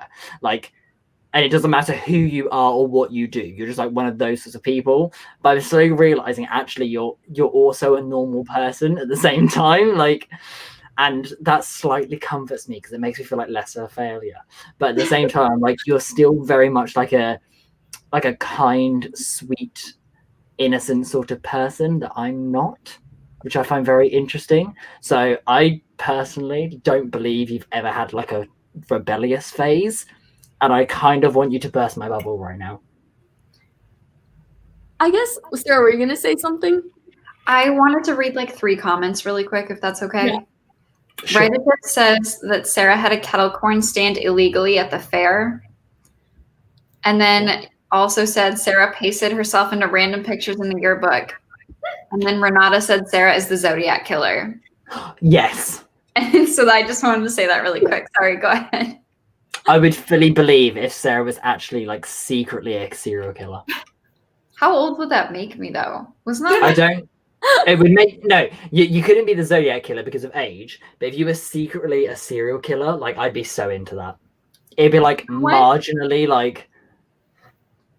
I'm not even going to use the word I wanted to use, but it would be exciting. Thanks. Honestly, like that's such a huge compliment. I will take it. Obviously, that's terrible, but I love it. Why? Which part? While Angela recovers and plans what she's about to say, Capricorn in the corner. But like, why is being a serial killer a compliment? Like, don't get me wrong, I relate, but I'm curious to hear your answer to it. Now I have to like dig myself out of a hole. I just feel like I've always really enjoyed when my friends call me like a badass. And so I know that they are not the same thing, but the concept, I have also been told in my friend group, I honestly do not know if I can say this on YouTube, but like if anyone in our friend group was to, can I say murder on YouTube? I think you can, especially if you spell it. Apparently the algorithm doesn't pick it up. Well, I just said it, so who knows what's going to happen. But if someone in our friend group were to do that, I would be the one that would get away with it. And I thought that would be such a compliment. And so that's why I take that as a compliment, is because I like to think that I'm relatively like planned out and I would like kind of know what to do. 100%. That's why I take that as a compliment. I know it's like not necessarily, but I'm taking it as one. You definitely give me like, oh no, that's inappropriate to say. Let me rethink. Bear with. You definitely give me like censoring. It's definitely not appropriate for a stream. Yeah, okay. Will you tell us after? If you'd like, maybe, but it's definitely inappropriate for a YouTube stream, and it's not intentionally inappropriate. That's my issue. Like it's one of those things where like you think it, and then you're like, actually, if I say that out loud, it sounds like offensive or derogatory, and it's really not meant to be at all. But anyway, you strike me as one of those sorts of people where like, essentially, I wouldn't be surprised if you're a Gemini, but the fact you're an Aries also makes sense. But like your persona, like as in like your physical thing, is partially a facade, is what I would say for now. Not as in two-faced, which is where Geminis lie. And I'm giving. Do you like how I figured out? I did. Angela now. That was a nice touch. But yeah, like, thank you. I tried. But anyway, like, not as in like two-faced, but in the sense of like, it's a shy thing. It's like you hide your true persona, which matches with the Aries concept. So I could see that. Interesting. Angela, what was your emo face? Sorry. I Yeah, never had an emo face. But the one thing I will say is I saw a TikTok about this the other day, and it was so true. And it was like the sexual tension and rebellion at speech and debate tournaments, because I was the debate captain, and like I went to like debate nationals and debate on the national circuit. But like we were so rebellious in like the hotel rooms because it was a bunch of like nerdy high school teenagers. You just like, I feel like everything you guys say, like as soon as you say it, I'm like, of course you were. Like, of course you were debate team captain. Like, that is incredible. You know? But at the same time, Brooke, are you not like slightly on the borderline of like, Angela just said the word sexual? No, I don't know. It doesn't even register anymore. After this entire conversation, I'm kind of just like, See, this is where like I've slowly, I'm going to use the phrase got to know, but I mean like on a superficial level, like I've slowly got to know Angela in the sense of like, to me, I'm like, if you watch Angela's videos, Angela would never say the S word. Like that's like taboo. Like you couldn't do that. Whereas like the more I slowly got to learn like Angela rather than like author Angela Ann, I'm like, actually, maybe she would. Like there's another, there's like an off-screen Angela there. I feel like that's everybody though. Like I feel like we all have like 100%. personality. 100%. But this is where like my like fangirl kicks in, where I'm like, you know, I appreciate that everyone has like an off-screen and an on-screen persona. Like we all do. It's just fact. Like let's be real, no one's actually themselves on camera. Like and even if you are, you're an exaggerated version of yourself. Like that's just the way people are in general. Myself included in that, actually. Sorry, what? It just can't all be shown on camera. Like the camera doesn't capture everything. So like as authentic as we try to be, it just doesn't translate. Yeah. Absolutely. I'm definitely like overly confident on camera. Does that make sense? I've slowly learned that I'm a very different person from video and stream. Because on stream, I can't cut out the moments where I was extra, whereas on video I can. So I've slowly learned that difference. But yeah, for people like Angela, I was like, I know obviously everyone's, and to be fair, Sarah to some extent as well. Like, I know everyone like on camera is different to off camera, but I didn't realize there was like, I'm going to use the phrase noticeable difference, but in the sense of like, Angela very much strikes me as like a neutral, sort of like relaxed, calm, sort of like spiritual person. It's very like in tune with themselves. And like, I said this earlier, I was like very idealistic to near enough any person. Like it doesn't matter who you are or what you're doing, you can watch an Angela video and be like, wow, I wish I did that. And so the same with Sarah, in the sense of like, it doesn't matter what you're working on or like who you are, you can watch a Sarah video and learn something or go, good tip, I will take that on board. You know, you can do that sort of thing.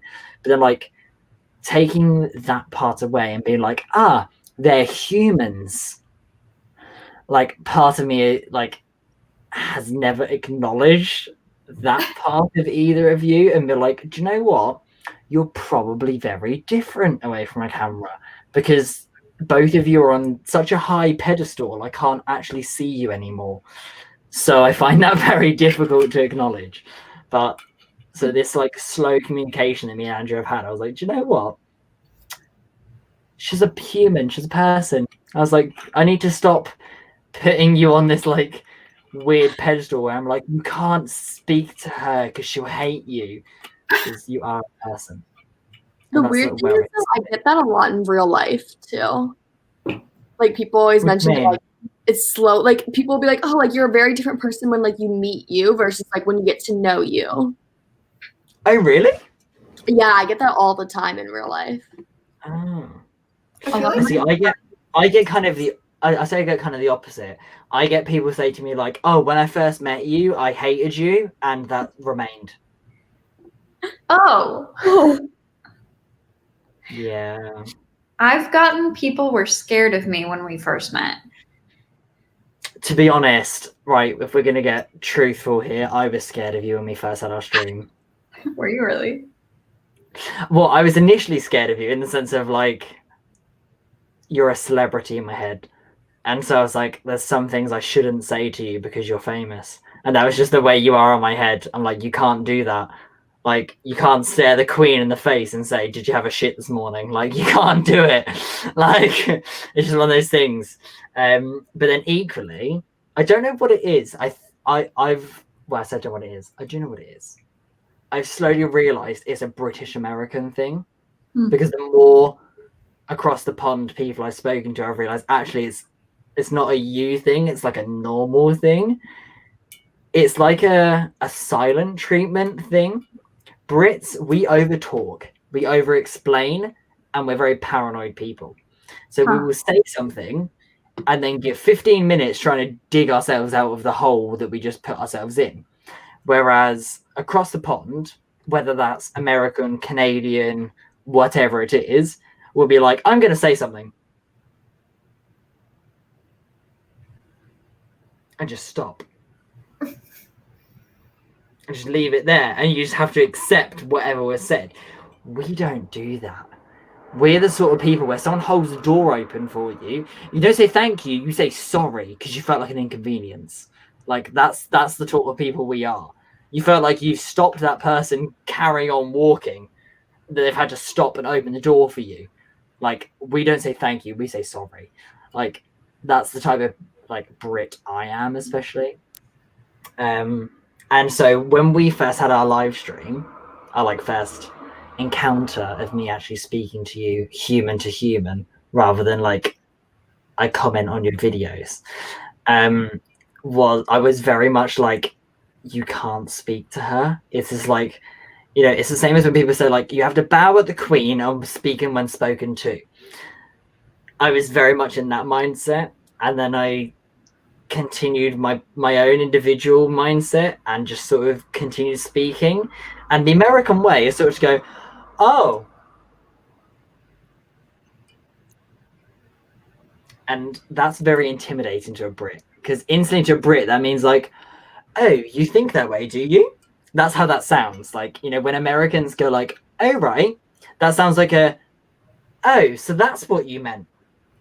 And it suddenly sounds really patronizing and very like, I don't know what I want. I don't mean this in any offense, so please don't be offended. But like when Americans say to a British person like, oh, okay, or oh, right, or oh, or anything like that, it sounds like a, oh, really? That's what you're thinking? And it sounds very derogatory and like it makes you feel horrendous and you feel like you have to fix it because you feel like you've offended them. But it's just a language barrier. And I think I'm slowly getting over that. But I say slowly in the sense of I'm still very intimidated by you two because I've put you on such a high pedestal that I still feel like I'm a pity vote. So, yeah. Except you're not, but you know.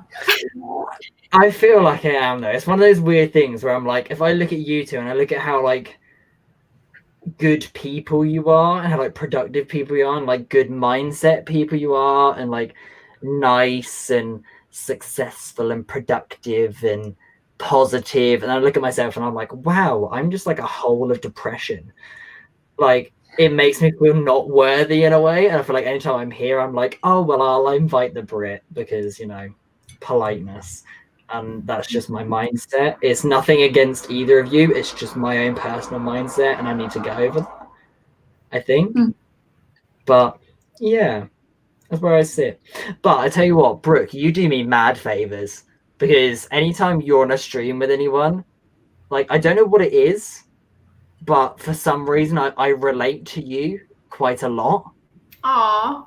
And anytime you're on a stream with someone and I see that you'll like, you'll babble for a bit like I do, and the person will respond like what I would consider bluntly to you, and you do exactly how I would respond. That makes me feel a lot better, because I'm like, if they can do it, I can. Is it because I'm awkward? Is that why? I feel like people were like, I'm "You awkward too. really awkward," and I like don't. I don't know. I also like when Sarah was saying that people say that they were like scared of her. I've gotten that before because I have really bad RBF, and like you wouldn't know on this stream because I'm trying not to. Sorry, I need to pause you. I don't know what RBF stands for. Can I say that? Am I allowed to? Sure, we've already sworn. Okay. It's resting bitch face. Oh, okay. So, like, my face hurts so bad right now from like smiling this whole stream. Mine does too. Yeah. Okay. Good. It's not just like I've kind of been like subtly like rubbing my jaw, and because I'm usually just completely resting bitch face, and I'm having so much trouble right now. But that's what I worry about when I'm on streams, because like I just don't want to look like I'm like bored, but it's actually like just my face. But yeah. No, see, this is exactly what I'm talking about. I feel the exact same. I feel like on streams, I have to almost pretend to be nicer than I am. And I don't mean that as like I'm a bad person, but I mean in the sense of like I'm what I would call a blunt person. Like, and I mean this politely. Like, I'm one of these people where I don't ever actually mean to offend anyone, but in the same sense, if I do mean to offend you, like, you'll know. Like, if I want to upset you, you will know I've deliberately upset you. Whereas if you're like, was that offensive? I probably didn't mean it. Like, I'm one of those people. And so, to me, I'm like, I have to seem so, like, hyper and so excited and so, like happy a person. Otherwise, people will just think the worst of me. And that's what pushes people away. And I'm like, I'm in a position where not only one, am I like in a new... I'm going to use the phrase community of people. I don't mean like AuthorTube, but I'm also in a community of people where these people don't know me outside of public eye.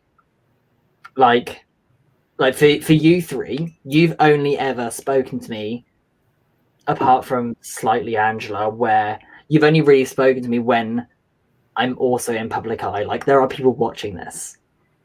You know, like that's how we communicate. And so to me, I'm like, well, you don't know the real me. But in the same sense, I'm like, well, all you actually know is an exaggerated real me. Like this isn't a persona or a lie. This is just like a slightly more hyper version of me. That's pretty much it. Like, I'm actually way more relaxed and calmer than this. It's just I get very stressed about how people think about me. That when I'm on like streams and videos and stuff, I panic. Like literally as we speak, my leg is shaking and you can't see it because it's obviously down there.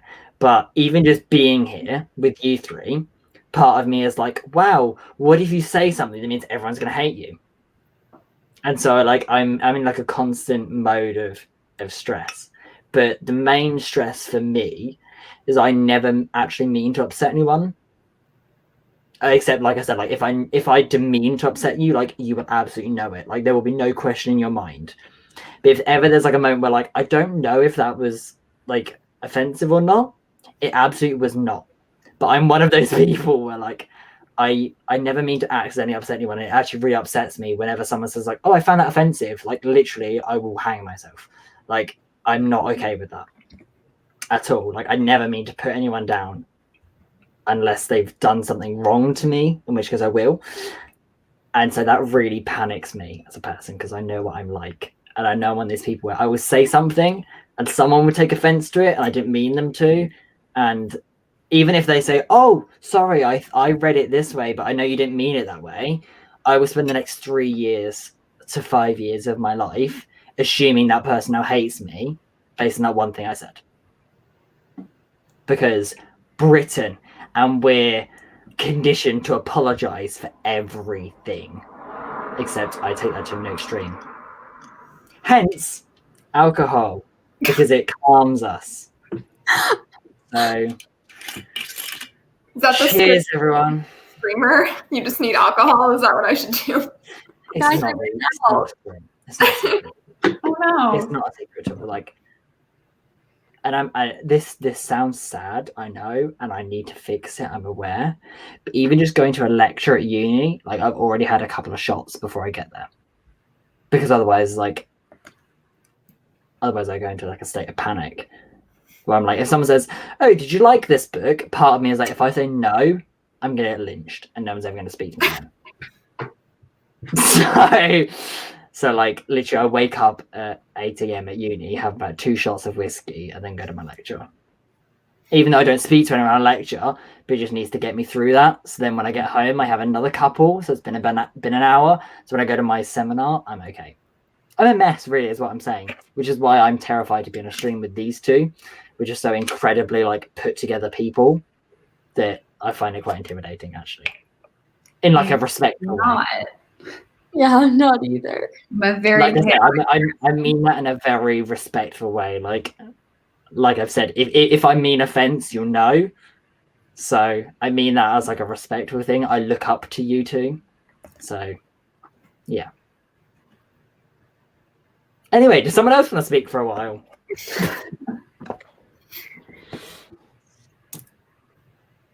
Okay, we just got there was a question or there was a comment a while ago in the chat that said something about like, this is so weird because we're not sprinting. It feels like I need to be sprinting.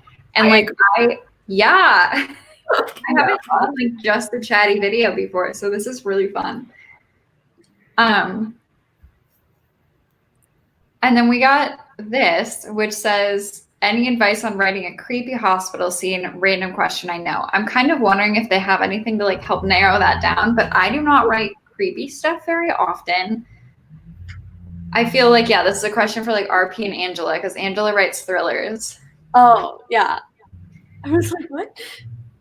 My advice would just be to go on Pinterest and look at like pictures. And then I do this a lot when it comes to like anything that I want to have a really strong emotion. Like close your eyes and imagine how you would feel if you were there and what it would look like, and then harness that emotion and put it into your writing.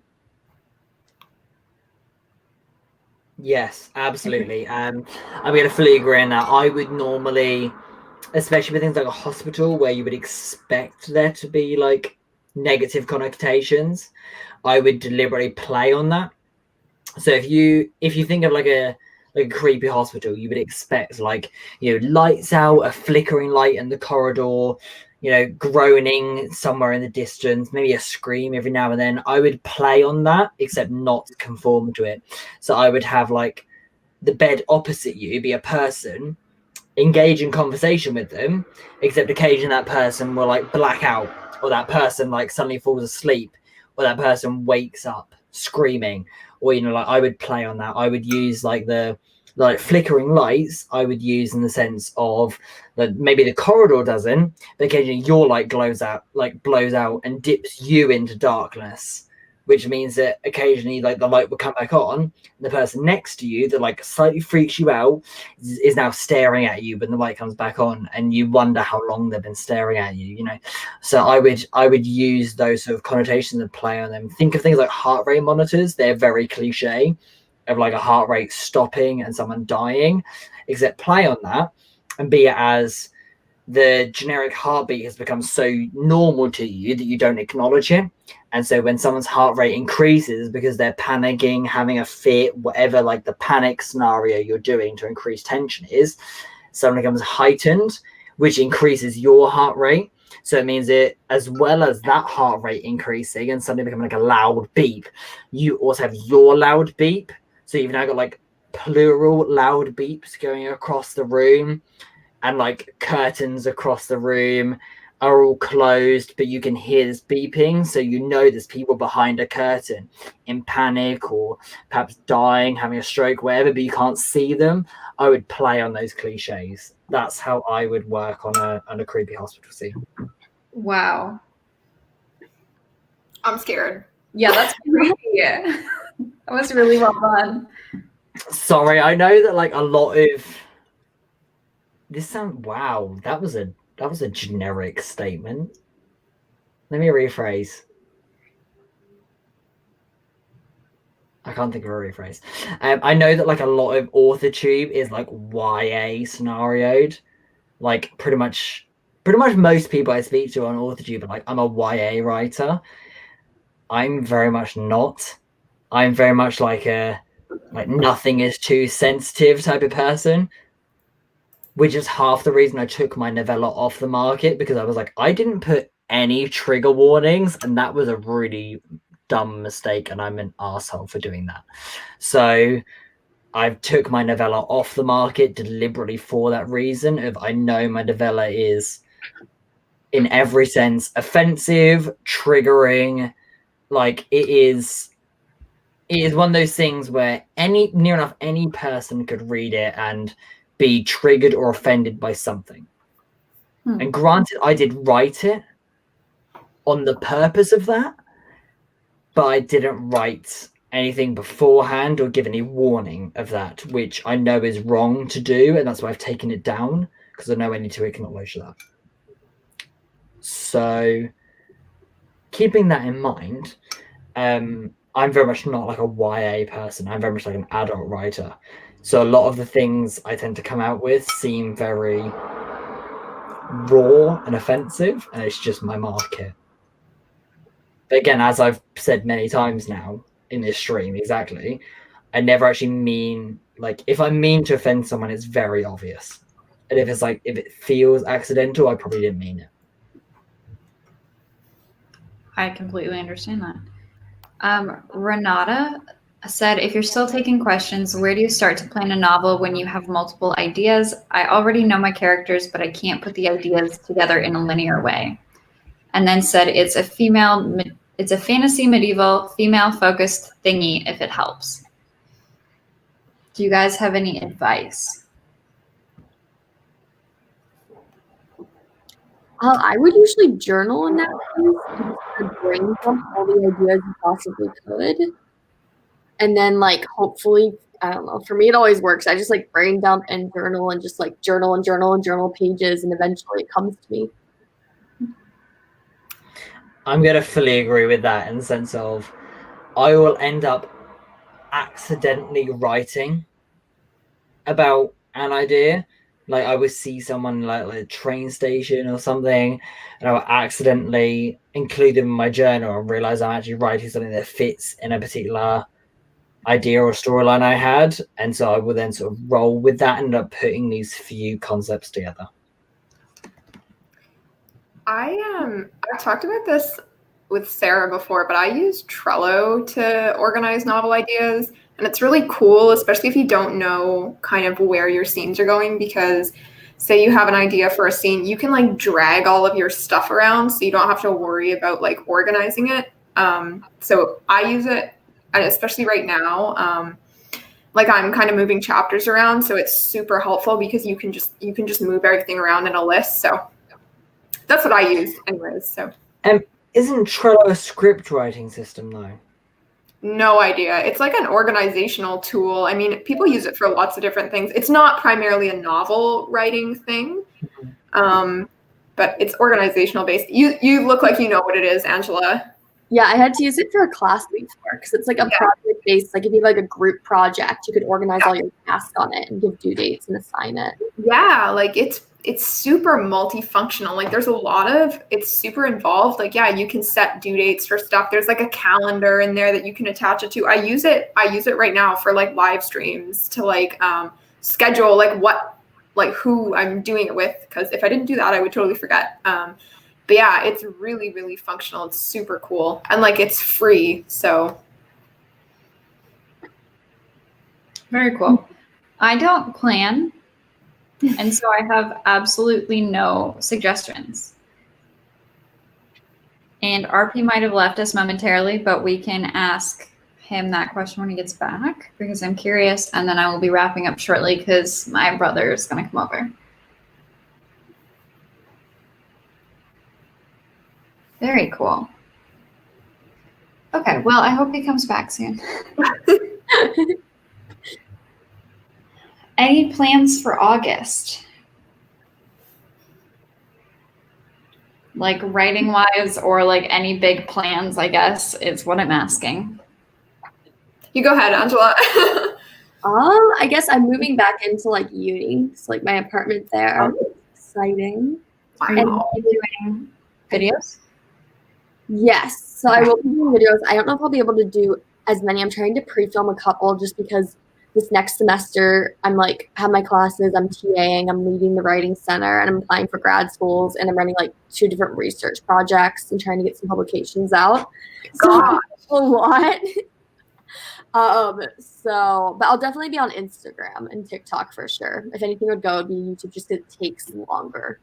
Oh, absolutely. Yeah. So, Well, nice. I hope to still be seeing YouTube content from you, but I absolutely understand if you can't swing that because school is time consuming and everything else you're doing sounds. I'll definitely do live sprints though, because I can work on stuff for other things. Oh, totally. Yeah. Live sprints. So those to me, like live sprints take up so much less time. And I like it because you can connect with people more. Yeah. Is this your last like semester, or I don't know what you guys do. Is it your last like term or semester or year? So it's my last Grad school? So what? Sorry? So before grad school? Yeah, so it's my last year. Okay. Cool. That's so exciting. Are you excited to graduate? Yes and no. I mean, as long as I get into grad school, I'm excited, but I would really hate, like I've had some internships in like corporate and it's just like not for me. Yeah. Like a real job, I don't think I would like it as much, but as long as somewhere accepts me for grad school. I wouldn't be worried about it. I know it's impossible not to worry about it, but like, I don't know who wouldn't accept you, to be honest. Yeah, but I think that's fair. You're just so likable. Like if you went for an interview and like I feel like they would just automatically like you. I just can't imagine. Like you must have just like gotten an offer from every job interview you've ever went to because you're just such like I feel like you're a person that you can't sit across and like not like. I don't know. oh, that's so sweet. It's true though. It's so true. What are your plans for August? Yeah, nothing too exciting. It's funny because I kind of thought I would be back like at work. But I don't really know what's going on. So for now, the plan is to still be at home. And yeah, I've scheduled sprints like every Saturday morning, as you guys know. So I'm super excited for that. I'm honestly so stoked. Like I started off being so like apprehensive about doing live streams because it was just something that was totally new to me. But now like I feel like after doing a few, I'm super chill with it. So even though I'm like fumbling around and I don't really know what I'm doing, but yeah, so that what's that? I said I think they're fun to watch. Oh, well, thanks. Yeah, thank you for coming because I was like so worried. I was like, oh my God, I'm just gonna like sit here and write by myself for like 2 hours. But yeah, so that and then just hopefully like consistent videos and stuff and not much else. My life is pretty boring right now, to be honest. I feel like being out of school is so weird. Like you spend so much of your life in like school, and then all of a sudden I graduated. I was like, oh, I'm in a full-time job now, and I'm on like the work until I die train. So Yeah. I don't know. Yeah. So- I am here, by the way. I've been able to hear everything, but I had to quickly turn my video off for a moment, so I have been listening. Okay, bye. Are you I am coming? here. Oh my God. Yes, I will turn it on in like literally 2 seconds. Okay, sounds good. I just had to sort of attend something. You're good. Hello, I'm here. Hi, welcome Yeah. back. Were you finished talking about what you're doing next? Yeah, I think I'm finished. Cool. I am moving back into DE, which I'm super excited about because I missed it this past month. And then ideally that'll take up August and potentially some of September. And then in a perfect world, I will be looking for critique partners and or betas to read it. Ooh. and then hopefully start moving towards like trying to query by like the end of the year is the current plan. That's exciting. My goal is to also not miss an upload in August. Oh my gosh. Same though. July was like not bad for me, but like the beginning was rough. RP, what are your plans for August? And Amy has another question for you. First off, you assume that I have plans. That's fine if you don't. I absolutely do not. Originally my plan was I wanted to be sort of finished with my project before August, but I'm very clearly not. So that's upsetting. But oh well. I'll get on with it. And the question there, how can I write a creepy nurse in the hospital you just helped describe? I don't know. I think it would come down to a lot of the ambiguity of other patients. I think it would come down to a lot of not knowing who the other people are, but only knowing them through the nurse. I think that would make the nurse creepy and extend to the ambiguity. All right. Yeah, I think that's what I'm going to go with. Sounds good. Do you guys want to talk about your channels one more time before I close this out? Sure. I forget, Brooke. I love the looking up in the corner. Was that me? Are you looking at me? RP looked at you. Oh, why? Just he wants you to start. Oh my gosh. Okay.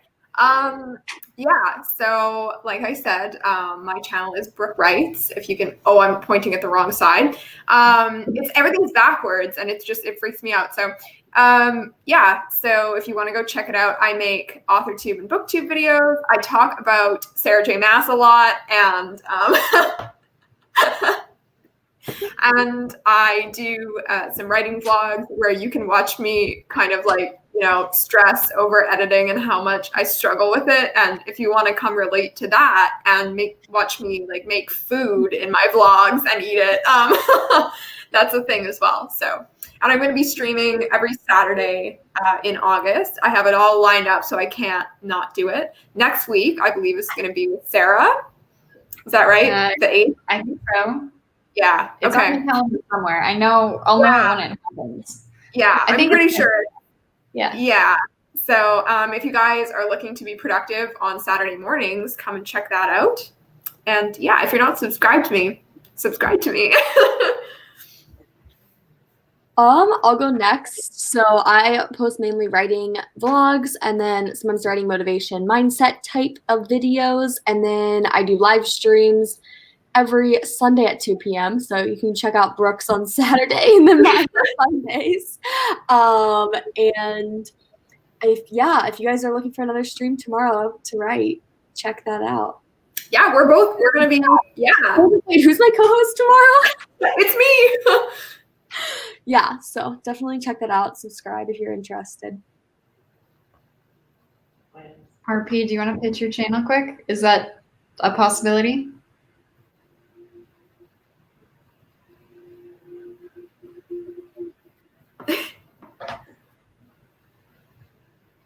Maybe not.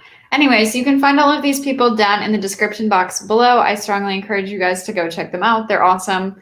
And yeah, I think I'm just going to have to close this out. I can't hear you. Can you guys hear me still with that thing? Yeah, I can now. Oh, okay. Okay, cool. I am still here. Hi. I'm just being told off for being loud because it's very late where I am, and apparently I just awoke my parents. Because it's literally 20 past 2 in the morning. Oh. I'm so sorry. Hence the occasional camera loss because my door keeps opening with a parent being like, so sorry. But I'm still here. Hello. No, you could. It's not your fault at all. I speak very loud. But anyway, hi. So yeah, my channel has failure videos, as well as like writing videos, as well as like essentially anything I'm up to during the day videos. So if that sounds like relatively interesting, maybe Google me and see what you find, and we'll have a great time. Equally, I'm so up for if anyone actually wants to comment / send me a DM. I'll probably reply. Like, let's be real, I've got nothing else to do.